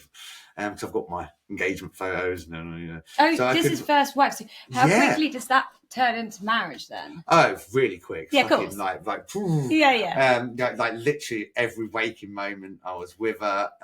She moved in quite quickly. Well, no, she didn't. She moved in quite quickly against her parents' thing. Classic. Yeah, and then she had to go to university at Northumbria. So we had to do a long distance relationship with her at University of Northumbria, which is in Northumberland, which is like a 2-hour drive from Edinburgh. And we saw that out. We saw it out and then got married when I was 21. Wow. Yeah, 21. I just qualified being a farrier. And, marriage. Full works and what a wedding. A wonderful wedding. And lots of people went. And it was, we were like a perfect young couple. There was no, I couldn't have been happier. And I don't think she could have been happier. And we were so happy. So where does it all go wrong? My drinking started, once I qualified, I started earning money. And, I was big balls. If you like, I thought I was the man. I was earning a lot of money. I went from like £69 a week to back then. I could earn anything up to £500 a day. Wow. Then talking serious money. That's big back there. Now. And I could work. There's a rhyme. No horse too big, too small. Scotty Rose can show 'em all. I'd work until midnight. Did you like money? I'd never had money. That's what I mean. But I just like buying stuff. Yeah. The endless. The freedom of it. Bombarded with it. As soon as I qualified, I was like this young, like Essex like kid in Edinburgh that was Jack do you the know what I lad, mean? Oh, like fun you to know, be against all these old farriers. Of course, I'm gonna wipe the floor with them. Yeah. You know, like But popularity. and you're charismatic and you're fresh and you know, Yeah, you're making the women laugh and the guys are thing. Yeah, it was so easy, and then money. I was bombarded with work, and Did you feel that I'd arrived. A bit of a chameleon. Like you just had to turn. You knew how to, you know, involve yourself with all different walks of life, and no one you couldn't talk to. I got that con artist thing from my mum. Definitely, she was very sneaky. So I got that being able to fit in with quite rich people, and I could fit in with the poorest of poor. Yeah, like they said, a comedian, con man. Like I'd learned all this sort of like not very, very, very good talents off my mum. All right, there were some funny things she could do. That she was very, very shrewd in how to turn on charm and that. And, you know, like I said, if bullshit's music. You know, I was a king of jazz. You know, I could charm them. I could be funny. I could try and pretend to be sensible. You know, I had that, but that was all a front. Especially when I put them leather aprons on and people wanted me. That became a mask. A whole new character. You know, I was wanted, essentially. You know, I just think this. The masking thing and being able to conform to different walks of life is just enhanced dangerously so when you take drink and drugs alongside of that, because it kind of just accentuates it so that you just think that, and you know, no one's really got that much of a problem with you because you're good at dipping your toe into all these different areas. And so then when it comes down to just sitting on your own and being with yourself, you're like, who am I? Yeah, very much so. And that was me. Imposter, isn't it? Don't you call it imposter syndrome? Yeah, or quite by the end for me, but one-dimensional. Like people only know me for this one version of myself, which is, you know, the funny drug-taking party person that's just always there. You also know that they wouldn't like you. No. If you was yourself. Yeah. You have to go along with that because you're not people don't want to be round me. They don't want I wanted to be around me when I had the money or the drugs or, like you said, with a dealer. You know, like that must have crept into him that night. It's like he was popular when he had the drugs for everyone. It's a really common thing that I pick up on. I mean, it's no this is not a hidden thing that when I went to my first CA meeting, my drug dealer of 10 years was the greeter on the door. And we've, you know, I know some people say, oh, you're only friends with drug dealers because they're drug dealers, but I would class him as a friend, you know, and we've got sober at the same time. That's amazing. But he and other dealers who I know, they all say the same thing. And that is that the people who just are obsessed with you when you're dealing drugs and you think are your friends, and genuinely you do. And when you stop dealing drugs, that emptiness, that loneliness is that hole is so big. Yeah. Like from having people need you and be like, oh mate, I'll do yeah. To then no one calling your phone because you don't provide. That is hard. We're all prostitutes, aren't we? In one way or another. Yeah, we sell. Yeah, we're nice to people for what we can get for our own selfish needs. You know, and I see it in all walks of life. You know, and lots of friendships and lots of circles of friends. You know, what can I get from you? Why am? Do you know what I mean? The effort they put in. There's a lot of. It's a dog eat dog, and that's quite hard to live with too, isn't it? To knowing that there's a lot of that goes on, not just in. I think as well with people with us, like especially being you, we're storytellers, and I think there's that element. Sometimes I think of a sort of the trauma bonding I've done on drugs, where I don't know, someone could be telling me something, and I'd be like, you know, and I'm trying to relate to it, but it's actually that's their story. You don't need to always say, you know, oh, let me tell you my bit, or you know, yeah. And I was awful for that on coke, especially, you know, and I know it was with good intention to make them feel less alone and like they could be talking to me, but at the same time I'd leave those conversations thinking just made up a whole load of shit. Just to kind of find something common. That poor person's probably going to go away and feel sorry for you, or I don't know, you know, turning the tables. Isn't it? Don't you say that about friendship? A good friend is someone that just listens, doesn't say anything about they done something worse, and you know, just listen to what you've got to say, and just to listen, you know. So you fell in love. Yeah. Then I'm presuming that all comes crashing down. When I was 29. Okay, so you managed to do 9 years. 9 years, 7 years married. 7 years married. 14 years, I think I was with her, or 13 years, yeah. Yeah. So what happened? I met my wife that I'm with now. Oh. Yeah. Okay. Yeah. So. But I changed so much. I was, and my first wife had, like, my drinking had got bad. What's bad? Like, alcoholic. You know that. Yeah, my alcoholic drinking. Morning, noon, and night.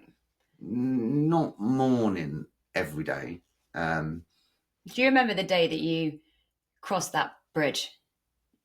You know, because it's a lot of people's thing, isn't it? That they come into AA sometimes, or just generally when people think that they don't have a problem because they, you know, a lot of people will always say that, me included, be like, I didn't drink in the morning. It's like, yeah, but I would sesh for 4 days, and that definitely included drinking and taking drugs in the morning. Yeah, and using on your own and things like this. All these sort of telltale signs that I would say, are the progression into recreational to addiction, where we all know, you know, using on your own, being sneaky, lying, drug driving, morning drinking, not sleep, rolling through, you know, all these sort of bits that come along slowly but surely, and then they it's do like slowly but surely creep up on you, and then we normalise them because we get away with it, because we can be the caricature. Yeah. You know. I have no idea. It was just progressive. Progressive, and I loved it. You know, I loved it. You know, I got bored of buying stuff. By the time I'd done the house and built myself done my forge and had it finished and had my horses, and like I had to, like, it wasn't exciting. The only thing that was exciting was actually getting out of being yourself. Yeah, because it was materialistic. It's horrible when you kind of realise whatever happens in life, it's not enough, or you're not getting the joy from it.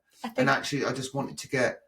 I was still me, and but I don't know that. I don't think anything that happened to me as a child, I don't think that turned me into an alcoholic. I was always going to be an alcoholic, I think, because I don't know. I think that, you know, I don't blame anyone for me being an alcoholic. I was always going to be an alcoholic. I think that too. I think that, I know people say not to compare, but really, it's very healthy for an alcoholic to compare to a non-alcoholic, because, or anyone that doesn't have that addict brain, because you will realise that you just the first drink and the first drug that you've taken is a very different reaction to someone else who's takes a drink and a drug for the first time and just you have a completely different reaction. There's something about me that I would have done it, and I loved it, and I loved that whole build up of turning into an alcoholic, and I ran with it. I thought, oh, this is great. Was there a stage when you realised that you were an alcoholic? Yeah. Did you bat it down for quite a few years? Yeah, it's when I tried not buying the gin and tonics in the can on the way home from work. But it got to the point where when I was in Scotland and I had my business up there, look, my customers used to give me a beer in the morning, you know, like that started quite early on. I'd say that started at 25. Like, you know, I'm still friends with quite a few of them now, like customers on and like they'll remember like 20 years ago having to get me, would entice me out to come and shoot their horse by saying, I have the beers there in the morning. You know, forget the money. Yeah. They say they're going to have beers there in the morning. You know, I didn't care about how much I was going to earn off them. I could have bought my own beers, but that idea of like, they'll have a beer for me for 8 o'clock in the morning. And it's like, oh, they know me so well. Yeah, they love me. They're great. Yeah. It's funny you say about this whole, you know, money isn't enough. Once you all these things that we think are going to make us happier. Yeah. And it's just like, oh, well, it wasn't quite that, so I'll do up the house, and I'll buy another horse, and I haven't got that, so marriage isn't working out, so we're going to do this one. And it's like, actually, all you need to do is learn who you are. Yeah.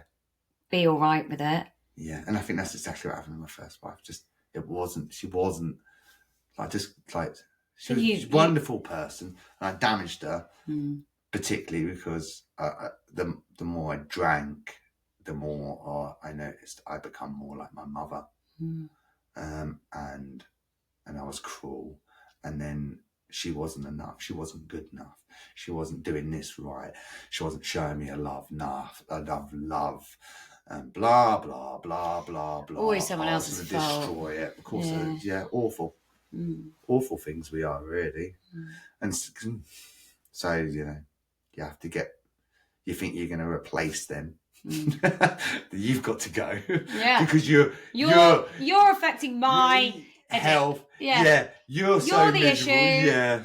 I just need to get rid of you, and then everything's going to go back to normal. Yeah. Look at what we've got. Look what we've done. Why can't you be happy? Well, because I don't give you any of my time. You don't really know who I am as a person. Yeah. And I'd probably demand sex when I've been like wasted. Yeah. And like, I remember once on one of your podcasts, and it really hit me about how men could be quite controlling and say horrible things. Why can't you be like this anymore? Why can't you?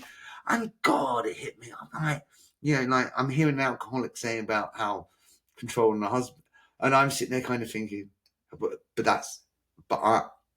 the baddie, as that was me. I could be that bad man to a woman, and that was. I hold my hands up. I wasn't a good man. But then, do you understand that's not you? Yeah, but I did it.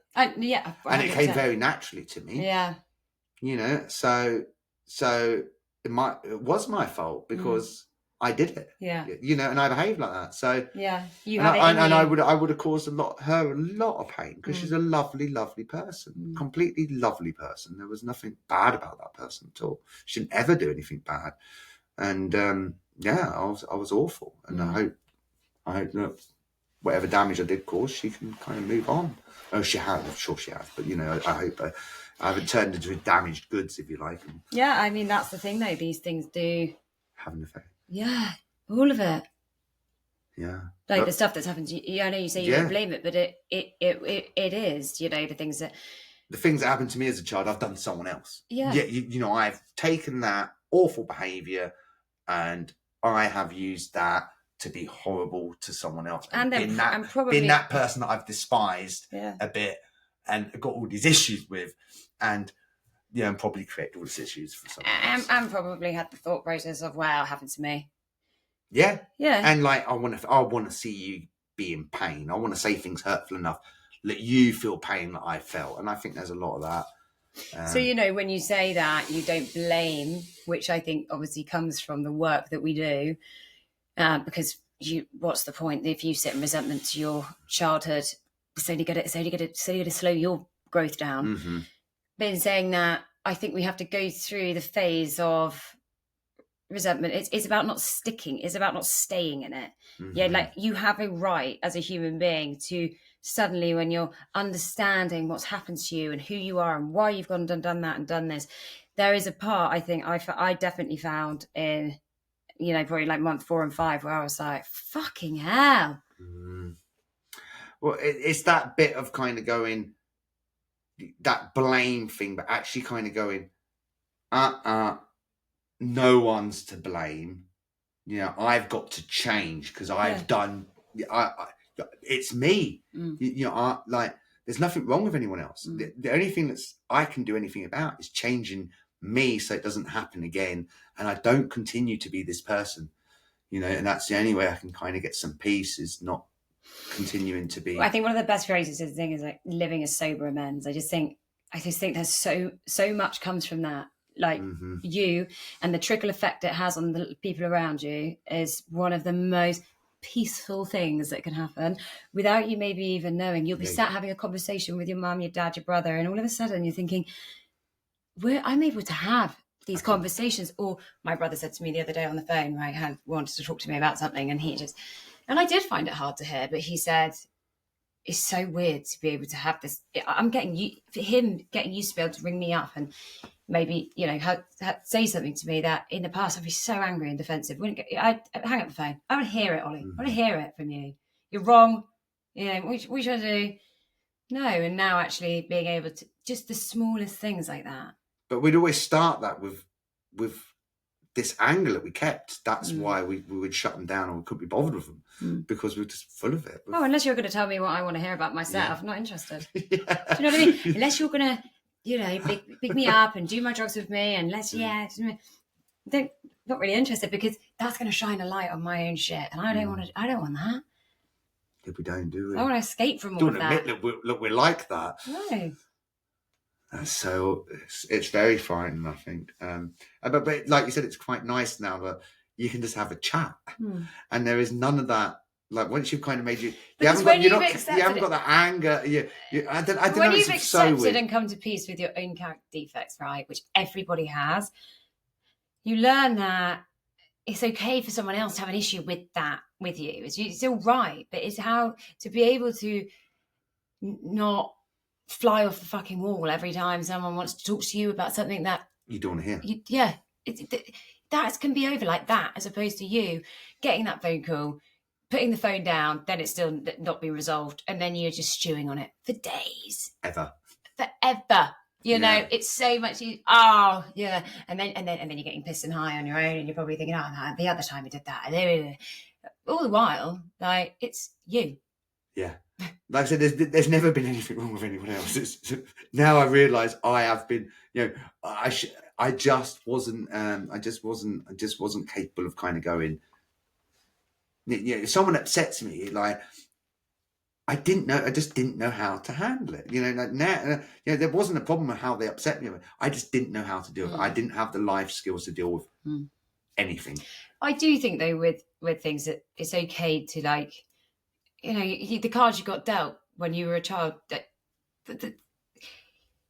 it's okay to kind of, I think up until a point, make excuses for that. Not make excuses, but like, it's all right that you've kind of made some mistakes and you've had to relearn some stuff. But it's like, you've got to have a stop button for being a victim of the things you went through as a child. And I know sometimes that's really hard for people to hear, because I know, but at the end of the day, you're only going to, if you sit in that resentment and blame of the shit that happened to you, of which it doesn't disregard that it was bad, but like, it's only going to sit with you, because those people that did that stuff to you, they're not sitting there stewing over it. No. I shouldn't think so, because they haven't dealt with their shit.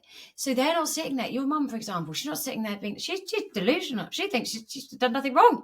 Yeah. So like, you're not going to change that. But what you can change is like... And you can't tell them, because they have a different, like you said, delusional people have a different idea of what happened in the past. And I was delusional about equally as of me. It's only taken to the rock bottoms, and actually you have to create all this carnage to feel that equally wrong, to increase your taking, drinking, or whatever it is, because you can't live with yourself. You have to make such a shit of it so you can start getting well. It's a mad classic Addict as well, isn't it? You can't fail half-assed.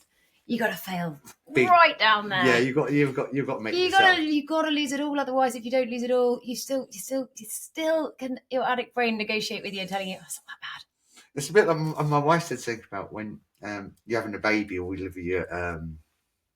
When everyone comes in and has a look at your bits, you don't care about all of your like pride. You just like, do you know what I mean? You almost get into this, even chatting about stuff, and you get to that point where I don't care anymore, because like it had to happen, or I'm not going to be as happy as I am now. All of that has had to happen, and I had to have done these terrible things, and I had to have hurt people emotionally and mentally as I did, for me to survive. Whatever reason that is, I don't know. And I don't even feel terrible about it now, because I've learned to live with it. I know it was the wrong thing. I can't turn back time, but what all I can do is try and make tomorrow a bit better than how it was yesterday. You know what I mean? And admit, I think the first thing is admitting that I've been awful. I was cruel to my first wife. I've not been a good character, and just knowing that, and actually not knowing that, not kind of just like brushing over it, kind of going, no, actually, I was a complete knob, So you met your second wife, and then drinking was pretty bad, and she just No, she didn't really know, did she? Right, okay. So it's still quite she knew I'd like to drink. So it's still quite secretive at this point. And she worked for my first wife. She was working, she was lobbying for the alcohol industry. She was a lobbyist, basically. And I met her at a stable yard, but she wasn't into horses, really. And she could get free alcohol. She wasn't involved in the horsey world. And she was working in London, even though she lived in Edinburgh. And I was married. And I bumped into her, and she said that she can get free alcohol. Marry me. Yeah, I fell in love. Yeah, well, I didn't fall in love. We went, that's terrible. We went out. I told her. Basically, there was a crossover. Yeah, there was a crossover. Basically, crossover, and again, off you go. In with another. Yeah, that's not going to give me any aggro. Yeah, like I can, I can fall in love again. Yeah. Honeymoon period. Go out for dinner. We're all laughing. I haven't damaged you, so you can like me. Do you get what I mean? It was like start again. Yeah, start again. See you later. Yeah, awful. Recreate myself. Disregard again. You. Someone's been so lovely to me. Disregard you. Get a new one. Yeah. Teach you to complain about me. Do you want me to the other one? Awful. Absolutely. And then the other one's like, actually, drunk all the time. Then I'm, get married again. Just, get married again. Luckily. And luckily, but like I do believe everything happens in your life for a reason. And so when did you decide to? Because you've got a few relapses in you, haven't you? Yeah. Like quite a few. Yeah, lots. Why do you think then? So when was the first right, I should probably go and do something about it? Oh, my wife Charlotte had she left me, or she had got me arrested. I can't really remember. There's been so many really bad situations in my life. Like what? Well, just like me being abusive, dangerous, just abusive, really. Probably just domestic abuse, it would be, really. You'd call it, like, horrible things.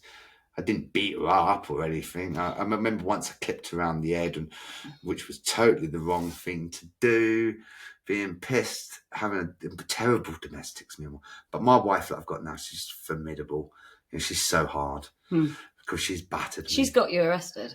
Oh, lots of times, yeah. For my drinking. Yeah. Sometimes, she's had to made me out to be worse just to get me out of the house because she can't fucking. The wife I've got now she beat me to a pulp. I thought I was tough, but she kicked me into shape, I have to say, and I hated her for it. I hated her for it. I couldn't. My every trick that I had of hurting people, could I make her fold? No. And I tried destroying her. But I met my match. She don't take nothing, and she go to any length to. There is no getting the upper hand of her. I have to say, thankfully, she's formidable. The only way I can describe my wife is formidable and lovely, and she saved my life.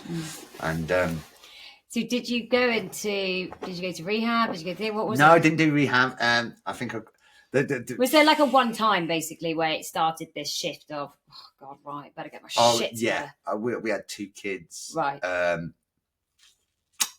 was just getting hammered all the time. I'd be driving the kids around hammered. And is it coke and booze?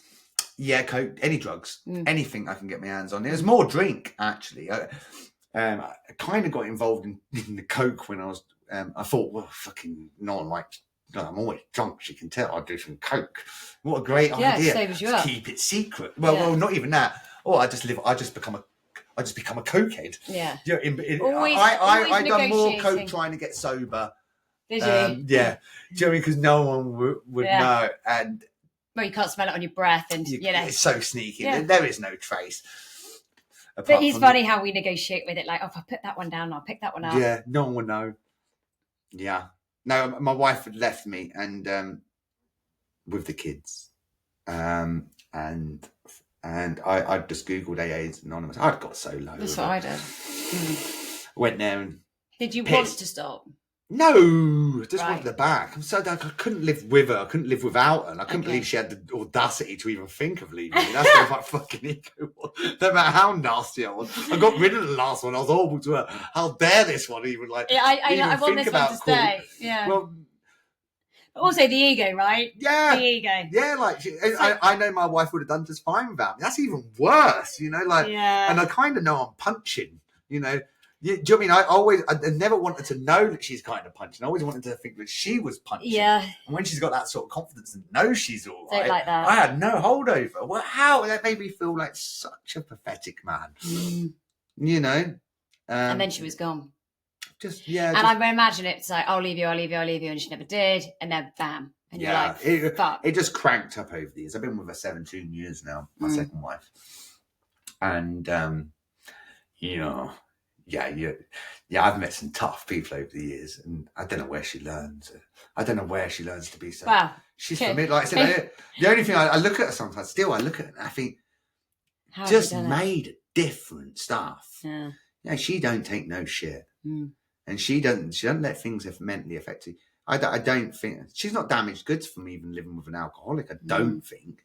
You know, all right, I put her through hell, and I've seen tears from her and pain and also I've caused all that, but she's got no long lasting effects from it. You know, she's brush herself down and get back on. Oh yeah, formidable. She's kind of like that. Yeah, she's hard. So how did you get her back?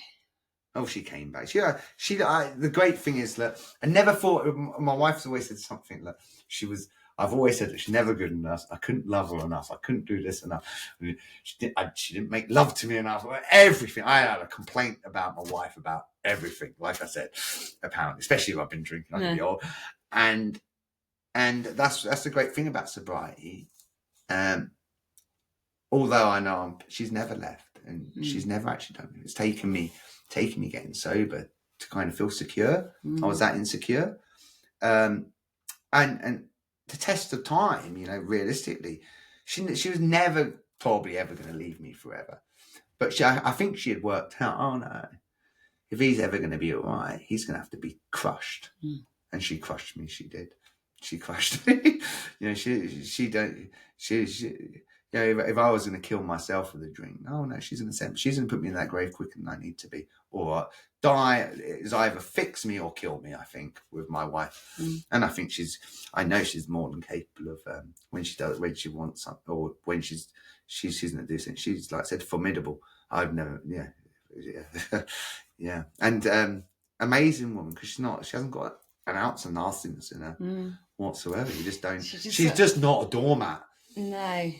Not a doormat. You wouldn't want to get on the and so intelligent, much cleverer than me. And just probably knew that you had to completely be stripped there and realise that you're not that great. Yeah. You're not that special. She has smashed my ego. She smashed it. How does she do that, do you think? She probably didn't even... getting me arrested. Nothing. Just a bit like Batfink she was. You may have ever seen Batfink. You cannot harm me. My wings are made of shield of steel. She wasn't scared to put you in your place and remind and not protect you.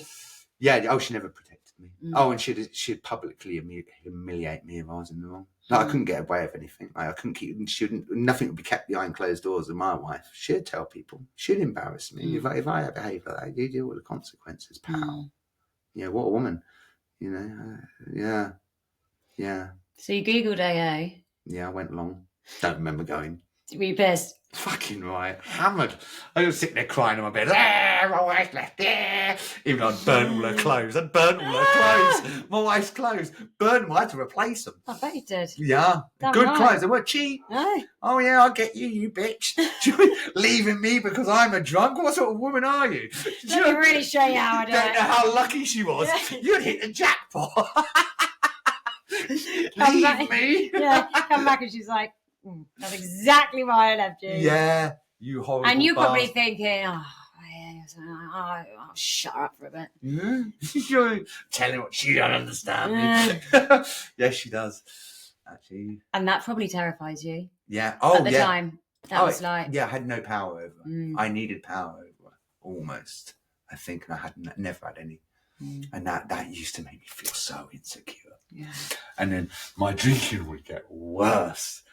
You know, like I said, like, you know, it was actually, I'm not such a tough guy. You know, like, yeah. So I went to AA. She came back. This would be the first of our ever breakups, I think. And because we had 2 young children, I'm useless, really. You know, probably surprised I didn't set fire to the house or something, you know.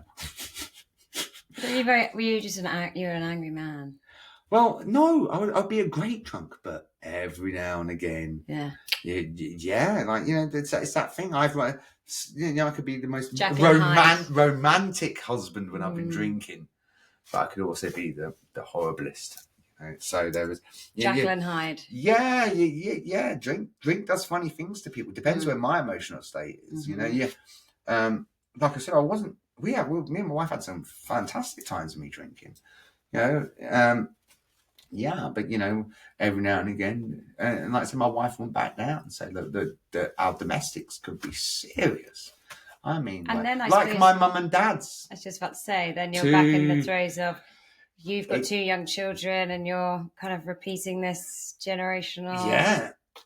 Both my mum and dad are big characters, and I've married a big character woman. When my last wife was, you know, so nice, I would have trampled her into the ground. You know, I would have I would have damaged her. But then again, she wasn't interested enough or tough enough for me to stay with. You know, and I would have just died if I was with her because she was too nice to crush me. She wouldn't have crushed me. She was too nice to. Where that sounds awful. It's not like my new wife's not too nice, but my new wife's she just wasn't the right person for you. Yeah. Obviously, I met the right person. So you walked into AA pissed. Yeah. And then I got some messages of people next day. Yeah, it's a lot. Who the fuck is that? You know, what? Where did I go last night? You know, even though I've got like wet socks on and like, do you know what I mean? Fucking few bottles around me in a lonely house. My wife and kids are not there. Yeah. She came back, not marital bliss, but kind of together. And then I'd get drunk again. And my drinking would just slowly crank up. I'd be hiding bottles all over the house. Yeah. Everywhere. They'd be at my stable yard. I'd either be in my van. The amount of customers that I used to turn up to go shoot, they'd all say, like, you were here this morning, Scott. Was I? Oh, yeah. That's how drunk I'd be during the day. 24-hour drinking for a lot of years. And what was your hiding of that stuff like? Sort of hiding. Did you have hiding? You know, everyone had their sort of rituals of how they thought they was gonna. I mean, did you put it in coffee mugs or riding boots? My van would be full of it. I'd having stables and I have so many. I'm my boss. But also in your head, I think you like, well, I'm making the money. I'm working hard. What's the problem? Sharp wouldn't even. The money was never the object. We always had enough money for me to fund I never needed money to fund my alcohol. And also, my customers. Every day I used to get bottles of wine at work. People would say thank you. You know, my job, like you get like if you go and do something for someone. Anything really. I put a lost shoe on, it'd be a bottle of wine, bottle of whiskey. You're such a good customer. At Christmas, oh my God, my van used to be full of alcohol. It's just a tradition. You give your family your alcohol as a thank you on top of the money you give him. It's like, you know, so. It's funny when you get sober. I always think about that because it's like, you know, teachers at school, you give them booze. I mean, it's such a common thing to give as a present. Yeah, isn't it? Especially to an alcoholic. I bet some of them had worked out, oh, Scott's a pisshead. He Did you care about that? No. Because you made such a laugh about everything. Oh, yeah. And, you know, they love it, don't they? You know, it was, crates. I think if you're not a... Quality as well. God, some of the quality alcohol I've been given over the years. I mean, like... I think we quite like to dress it up when it's nice stuff. Oh, it's not a problem. If I'm getting high and drunk at a nice place, you know, that's all right. Yeah, I've drunk £90 shots, you know. I mean, wow. Of brandy, you know, madness. You know, that's what I mean. I think if you can afford it, and but like if I was buying it from the shop when I'm working at work, it'd be Henry Weston's 3 for a 5, 8.2%, or it'd be drinking. Doesn't really matter. My wife found a bottle just a few weeks ago in really? her house. Yeah, empty bottle in the kids' room on their wardrobe, all dusty, empty, obviously. You know, and it Obviously. was like, yeah, my wife was like, because she's been doing the whole house, and she was like, I don't know what it was, you'd have to ask her, but it was like some shitty lager, an empty can on the kids underneath their teddies. Yeah, so there is still remnants of. When things like that happen now, it's there. If you work the trust back with her. Oh yeah, completely. Yeah. Yeah, like, you know. Because you are so different. Completely different. Yeah. And I have a wonderful relationship. Like every morning we have half an hour just drinking tea. And that's been like, she hasn't had me arrested in 3.5 years. You know, which is amazing. You know, Yeah. And I think we love each other very deeply. And I'm so grateful of what she's done. I'm so grateful. Once she had me arrested, I don't know, for like, I was cutting a pizza and I was just being an arsehole that night. And I was saying some horrible stuff. And next thing the police got, I never got arrested. I never went easy. No. I'm just not there. The amount of times I've had coppers, because what they do is when you get arrested, they have 4 coppers and they've always got one, and then they count 1, 2, 3, and they all let go of you and lock the door, don't they, behind you in the cell. And, right. You know, it was. Yeah, you know. And then it makes it even worse then for your case, because you're being an aggressive bastard. Oh yeah, I'm not going. You're going to take me. You take more than you lot. Yeah. Ego. Even I'll take you on. Yeah. Even I remember one of the last times my hands were so sore because I've got a good grip on Farrier, so I gripped onto the rail. They're trying to get me in the police station, and they hit my hands to get for me to let go. They don't know how many calls trying to release that grip. Oh no, But it never took. I paid for it in the morning. Couldn't hardly work, you know. But yeah, lots of drinking, lots of so went to AA. Where were we? AA. So I went to AA. Pissed. Then you had numbers. Yeah, but lied through my back teeth to my wife. I'm trying. I went to that other thing, turning point. We have to make a drinks diary. What a load of nonsense! Oh right, no, I didn't do that. You know what I mean? Didn't even know what day of the week it was. Felt like country. It was a fucking nightmare. I used to look at them like with 2 heads. I knew straight away. Like, yeah. And then I was like, for a bonus. Like, so I've got to cut my alcohol down quietly. Oh, okay. If you're when you're that pissed, you're not gonna know your arse from your tit. No, and I was never sober. No. Do you know what I mean? You'd be lying on it anyway. Yeah, I was never sober. No. Driving as well. I always think about that one. Yeah, I always drove. Feel bad about with that kids one. in the car. I used to take my kids to school and everything. Like, you know, babies, horses, driving horses, kids in a lorry, hammered. I'd be drinking as I was driving with passengers passing me beers. My kids used to pass me beer when I was driving. I'm like, get me another one of them then. You know, These are the things we have to live with when we get sober. Awful. And I used to do my own maths. Like, you know, if I have like a bottle or two, I'm all right to drive. Oh, the scheduling of it all was just, you know, exhausting. It's exhausting being an active addiction. You know, you think it's. I don't know tiredness like it. Trying to organise and schedule and be secretive and all of it, you know, it's so tiring. Really, it's tiring. Manage it though, don't we? Hiding places. Lots of hiding places. I don't think you realise it's as exhausting as it is until you're out of it, by the way. Hiding a bottle when you're pissed and not being able to find it. That was the worst. And when there's people in the house and you're like pulling the house to bits, pretending you're looking for something. Like, I didn't ever have that with booze, but I had it with cocaine, you know. Oh, the heart is smaller, isn't it? Yeah. I mean, and actually, I think I always knew that it wasn't there, but I convinced myself it was. But you've done it all. Oh, always.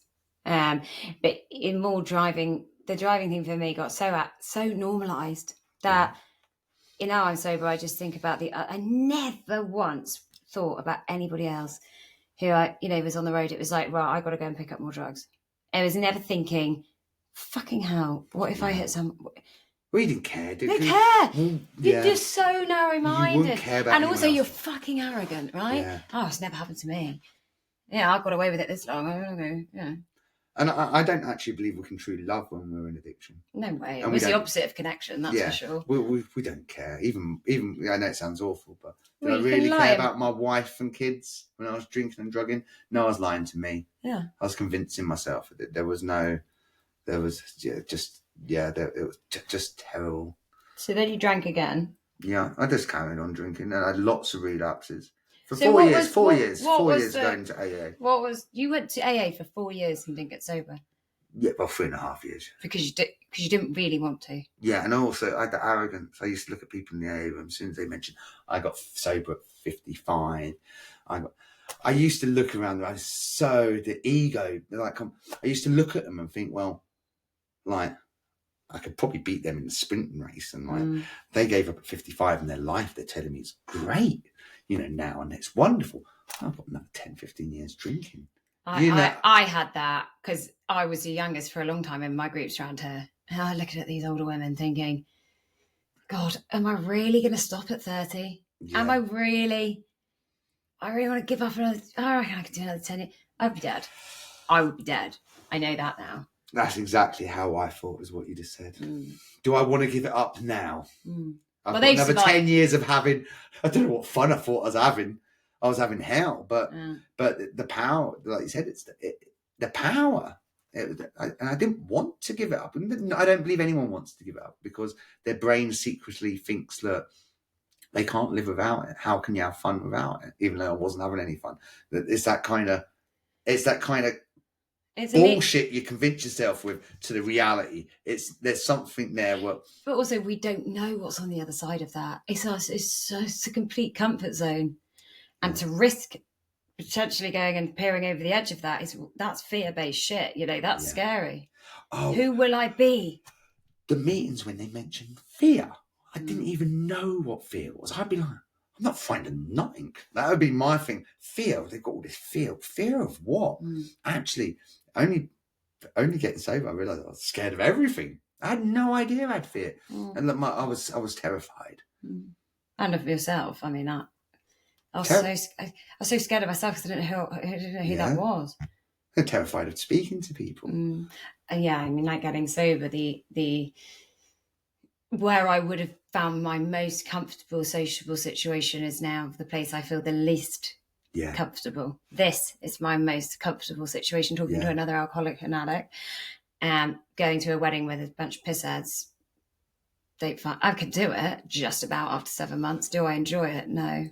See, I enjoy it now. I went out for dinner last night with customers I shot for 9 years. First time I went out for dinner for them last night, and I had a lovely time. Me and my wife, I love. I love doing stuff now. But I just think with the right people, it's fine. But but all of these things come with time. I mean, you've been sober 4 years now. That's taken time. Yeah, nearly 4 years. Nearly. But but yeah, it's taken. What was the switch then? I've run over my son. Right. Broke his femur. So during the start of lockdown, could have killed him. What happened? He would have been 6. Snapped his femur into his biggest bone in the body with my van.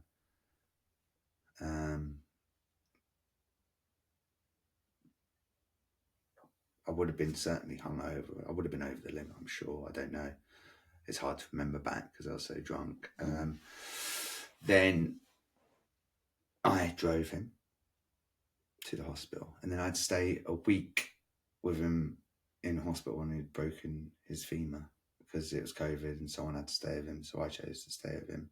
Whilst he's being operated, I'd already taken myself to M&S. I spent a week being a drunk, wallowing in how terrible I felt. I've had a lot of, like, what a low point. What a low point. I could have killed him, and I knew I could have killed him. And also knowing that I was an alcoholic. What would have been? I knew everything was getting worse. It's only about a few years ago I got kicked by a horse and lost my spleen and pelvis. I've almost died a couple of times with a drink and stuff. But to hurt my own son, and then to drink, worrying with my feelings that Because you felt sorry for yourself. Yeah. How, like, you know, like, how sick? Yeah, how sick are we where it's about that much? It's still about you. Yeah. Yeah. And I literally couldn't live with myself for what I'd done. And I still struggle to live with myself. I'm kind of there, like every now and again, I'm driving along and I go, like that, and when I'm on my own, because imagine if I would have killed him. I wouldn't be here now because I wouldn't have been able to live with myself. My wife never would have got over it. And his brother would have lost it. And he's still got scars on his leg. And it's like this tiny little boy that I run over. Those scars are a reminder to you every day. That's difficult. Yeah. And I wasn't there. I wasn't there equally as my parents weren't. If I, you know, equally that,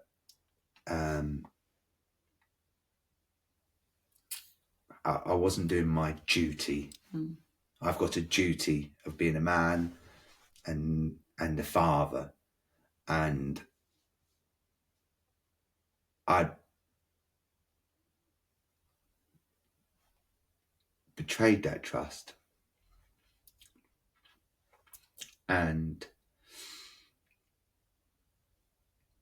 I'm so sorry about that. You know, could have killed him, and I still couldn't get sober even after that. I really couldn't get sober, and it made my drinking get so much worse. And my drinking just went off the scale. There's so many dark thoughts after that. So I got a phone call after a bad drinking thing off someone that was in fellowship. It was a lot of years sober, and I'd had so many attempts at getting sober. And a guy called John, who's in the fellowship, and 34 years he was sober at the time, and he done that classic line, you go to any length to get sober. And I remember the place. I was at one of my customers, Charlie's down in Gloucestershire. Her dad was an alcoholic, I think. But I was in the yard on my own. He says, will you go to any lengths? I said, yeah. I didn't go to any lengths to start with, because I needed to sober up. So I was, and then I had to phone him every morning at 7, I can't really remember, and 10 o'clock at night every day on Zoom. Quite a strict sponsor. Oh, he made me shave, polish my boots. Really? Yeah, that sort of thing. Yeah. Put discipline, regimented. Put discipline into my life like I've never had it from like my dad but I did really want it. I just didn't know how to go about it. You know, I lied to him a few times about getting sober. When I was getting sober, I remember doing Zoom calls because no one could check on me, and like putting onto black where I've got some coke. I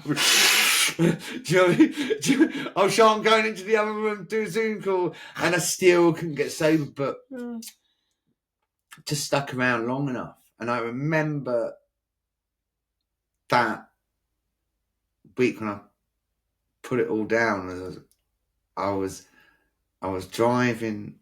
I've woken up one day and I was driving to a customer shoe for in Brown Green in Gloucestershire, and usually I'd buy beer on the way. And then one morning I used that serenity prayer that people use, because I usually stop at the shop first thing and get 4 beers. That'd get me to 12. Then when I got to 12, this would be an everyday thing, I could get a bottle of wine to get me through the afternoon of shoeing, and then on the way home I could get some I'm going to spend 20 quid on those little cans of gin and tonic. Yeah, M&S ones are the best. They're slightly stronger. So good.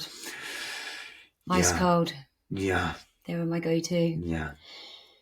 When I was, but those last 2 weeks of my years, it was just horrible, wasn't it? I think, like you, that affects me more than anything. That there's a healthy fear, I think, of how dark it can get. And I do things like, be going out in the morning to the shops. The insane things of, I would have had no sleep 3 days. Put my sunglasses on. I'd be walking around the shop pretending I was buying breakfast stuff, And then I'd be getting the whole aisle of the, tinned canned gin and tonic. And I get to the cash point, and I'd go, we're having a party later. Yeah. She didn't give a fuck. She's not. No. But I'm buying alcohol at 8 o'clock in the morning, and I'm thinking, I need to say something here. Yeah. That guilt. And you think everyone's watching. I used to, even when my wife was away, I used to buy alcohol long before the pressure was on and hide it to get from my van to my house because I thought that many ears and eyes were on me. Because the paranoia is just, that stuff, the stuff that comes from sobriety, the negative self fucking hatred and the paranoia, when that lifts, you're like, wow, that piece is worth its weight in gold. Yeah, and also to be trusted. Oh, yeah. How good does it feel to be trusted? Yeah, but I still have that, like, I recently, obviously, looking after Lois's house, and I think I've even been there for a month, and I was fiddling around through the cupboards trying to find something, and there was a bottle of mulled wine. I think she must have been given it to buy it for someone at Christmas. So I was looking at it, I thinking, stop shit in its tracks when you see it, though. But my immediate thought was, has she hidden that from me because she doesn't want, Yeah. Because that's what. Because that's what people would do. Yeah, people with me with cocaine. I mean, I remember one festival and whatever, and I was asking them, well, what are we doing about the drugs then? What are we doing about? Oh no, we're not doing those this year, Hannah. I was like, what are you fucking joking? Yeah. So I turned up with nothing. Obviously, I knew that they'd all taken stuff, but they don't want me on it. They don't want to share with me. Because I was that person that was just I was a fiend, and I'll fucking take your coke, and I'd pretend that I hadn't done it, and I go and do 5 lines without you knowing. Yeah. And then they go, "Where's all the bag on?" I go, "I don't know. I don't know." Yeah. Nice. Where does it take you? Literally, like at any event, I just if I had the option to do something sober, but like now I would get so much fulfillment out of, as opposed to going somewhere getting fucked up. I'm choosing that all day, every day. Yeah, I love it. I didn't know life could be as good as it is. And that's the thing when people ask me now, for example, on social media, what do you do at the weekends? What do you do to stay sober? And I'm like, I do nothing, because the peace I get from going on a dog walk with my mum and dad, I will look at my mum sometimes and I can just cry. Mm-hmm. Yeah. Because I get to be present with the people in my life now. Like, I don't have to hide, or my mum could be fucking plumping the pillows on that bed. Look at you crying now. You forget how to cry when you're an addict. 100%. Have you noticed that? Yeah. Like with children again. We cry. Yeah. Be like the stuff that you wouldn't the things that you would used to get so upset about would be all these big bad things that have happened to me. Now the things I get upset about are like, well, I've got this real thing at the moment. I've got to take to therapy, honestly, because I don't know what's going on. But I got real fear of my parents dying. Mm. That is a big thing for me at the moment. I don't, and it's because I've got to live with the fact that I was complete shit for 10 years. Yeah, and also you realise how precious life. We all of a sudden say, I'm so. My wife says I'm worried. I'm constantly worried about death. My wife says, and what I'm worried about is I realise I'm old now. But also we played with it so many times. Yeah. We rolled the dice so many times. God, I used to want to die at points. Yeah, I'd be like, fuck, why am I not dead? Yeah. And like, or deserve to. Yeah. God, and now I'm worried. I'm like, actually, I like life now. Yeah. Like, I do the maths in my head. I'm like, I look at people. I'm like, how fit are they for their age? What can I do in the next 20 years? I'm like, I've been an adult. I go back to like, oh my God, like I want 40 years now. I don't want, like, 20 ain't good enough for me. I'm having such a ball. I'm like having a party that I don't want to end. And I feel secure, and I feel love, and I'm like, how I could have damaged can you imagine if I didn't have my wife and kids now? And like now I'm like, oh my God, how I've got to cherish look, they're amazing. Like, it's like I've got gold in my hands, and I'm like, oh, and diamonds. I'm like, that's how much they mean to me. I'm like, I might only have like 20 years with them, if I'm lucky, like, but also I see people die at like young, for no reason of their own, you know, like with cancer and stuff like this. And I'm like, shit, what happens that to me? And I've blown all this time, not even going after one drink, fuck my wife and kids, because that's how I thought when I was drinking. Which is why, like, when I have 20-year-olds saying to me on social media, like, oh, but I'm only 18 and I'm only 20. Or say in the same breath, oh, it's too late for me. Oh, I've done it. I'm 50 now. It's like, no, it's never too late. And it's never too early. If you're drinking and drug taking is different to your friends and you know it, get it sorted now. I always think that getting sober, as in from alcohol and drugs, that's one thing, right? But the work, the hard stuff is learning who you are, why you've done the things you've done, and actually being at peace with it. Like the work is not giving up drugs and drink. The work is how you manage those feelings that you would always drink and drug on. And most of us who have got to rock bottom or a version of it, we were using and drinking on every feeling. Yeah. So when you experience them without drinking drugs, but I didn't know what feelings were either. Like I had to physically be explained. I remember that, like I said, my old sponsor. Very regimented. Yeah, but I remember him sitting down and going, well, how does that make you feel? What do you mean? Does it make you feel sad? And I didn't understand anger, sad, fear. And it's learning emotions and then learning how to live, learning how to handle difficult situations. And it's just been, I've had to be drip fed so I understand everything and enjoy happiness, real happiness, like feelings, love, understand what love is, not having sex is love, like having love and trust and an actual a connection with another human being where it's you're cherishing those that amount of time, because like, you know, like I can look at my wife and children and they don't have to be saying, a bit like you said about your mum plumping cushions, and I am just looking at them with complete awe going, you are the most beautiful creatures on the planet. And having that feels that gives me the high that I've always looked for. And to feel love, I didn't know how to get love, I didn't know how to earn love, I didn't know how to earn trust. And I get love and trust from my wife, and she does the most beautiful things, and she makes me feel loved, because she couldn't do that before when I was an asshole. You weren't available to be loved. Yeah, and I was just, how could you be that nice to someone when you're like a bit like that child that I used to feel like when my mum came in the house, like my wife probably would have felt like that. Yeah, what Scott is coming through the door? She must have been scared, and equally my kids must have been scared. And there was a point that always makes me cry from, you know, my eldest son Harry, not the one.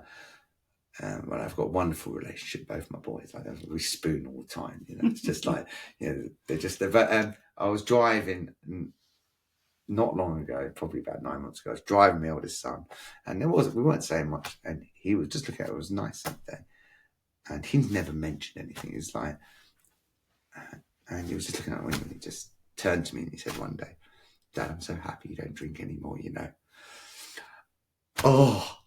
but we need those moments. Yeah, and oh my God, even now, like, there you go. I could, and that's all he's ever said. And do you know what that is? No matter what's ever happened in my life, that has been number one, top drawer stuff that anyone's ever said to me, to kind of go, I am worthy, you know, because do you know what I mean? And that's what you get back. And my boys can tell me anything, and then, you know, I love it how they argue who's coming to work. Do you worry about them, like having an addictive gene? Oh, they've definitely got an addictive gene. And you know how you're gonna. That's why I've got to stay sober, and I'm open. They know I'm coming here and doing this. Yeah. If they, whatever they want, I'm so honest about it. You know, there's so many alcoholics in my family. There's been so much pain caused by alcoholism. They've got to know about the dangers of alcohol as it is crossing the road. You know, because it's widely available. I know they're going to do it, but they're going to have to understand that they have got this bit about them, and just be so careful. Now tell me how great your life is. How great my life is. How great my life We is. kind of covered that, I suppose. No, it's just I don't believe it's going to get better. Yeah. And if it stays like this, I've hit the jackpot. And I've fallen in love in the last 3 years with my wife, and I'm proud of myself. And I've never been proud of myself. Thank you for being a Class A person. Thank you for having me. You're so welcome.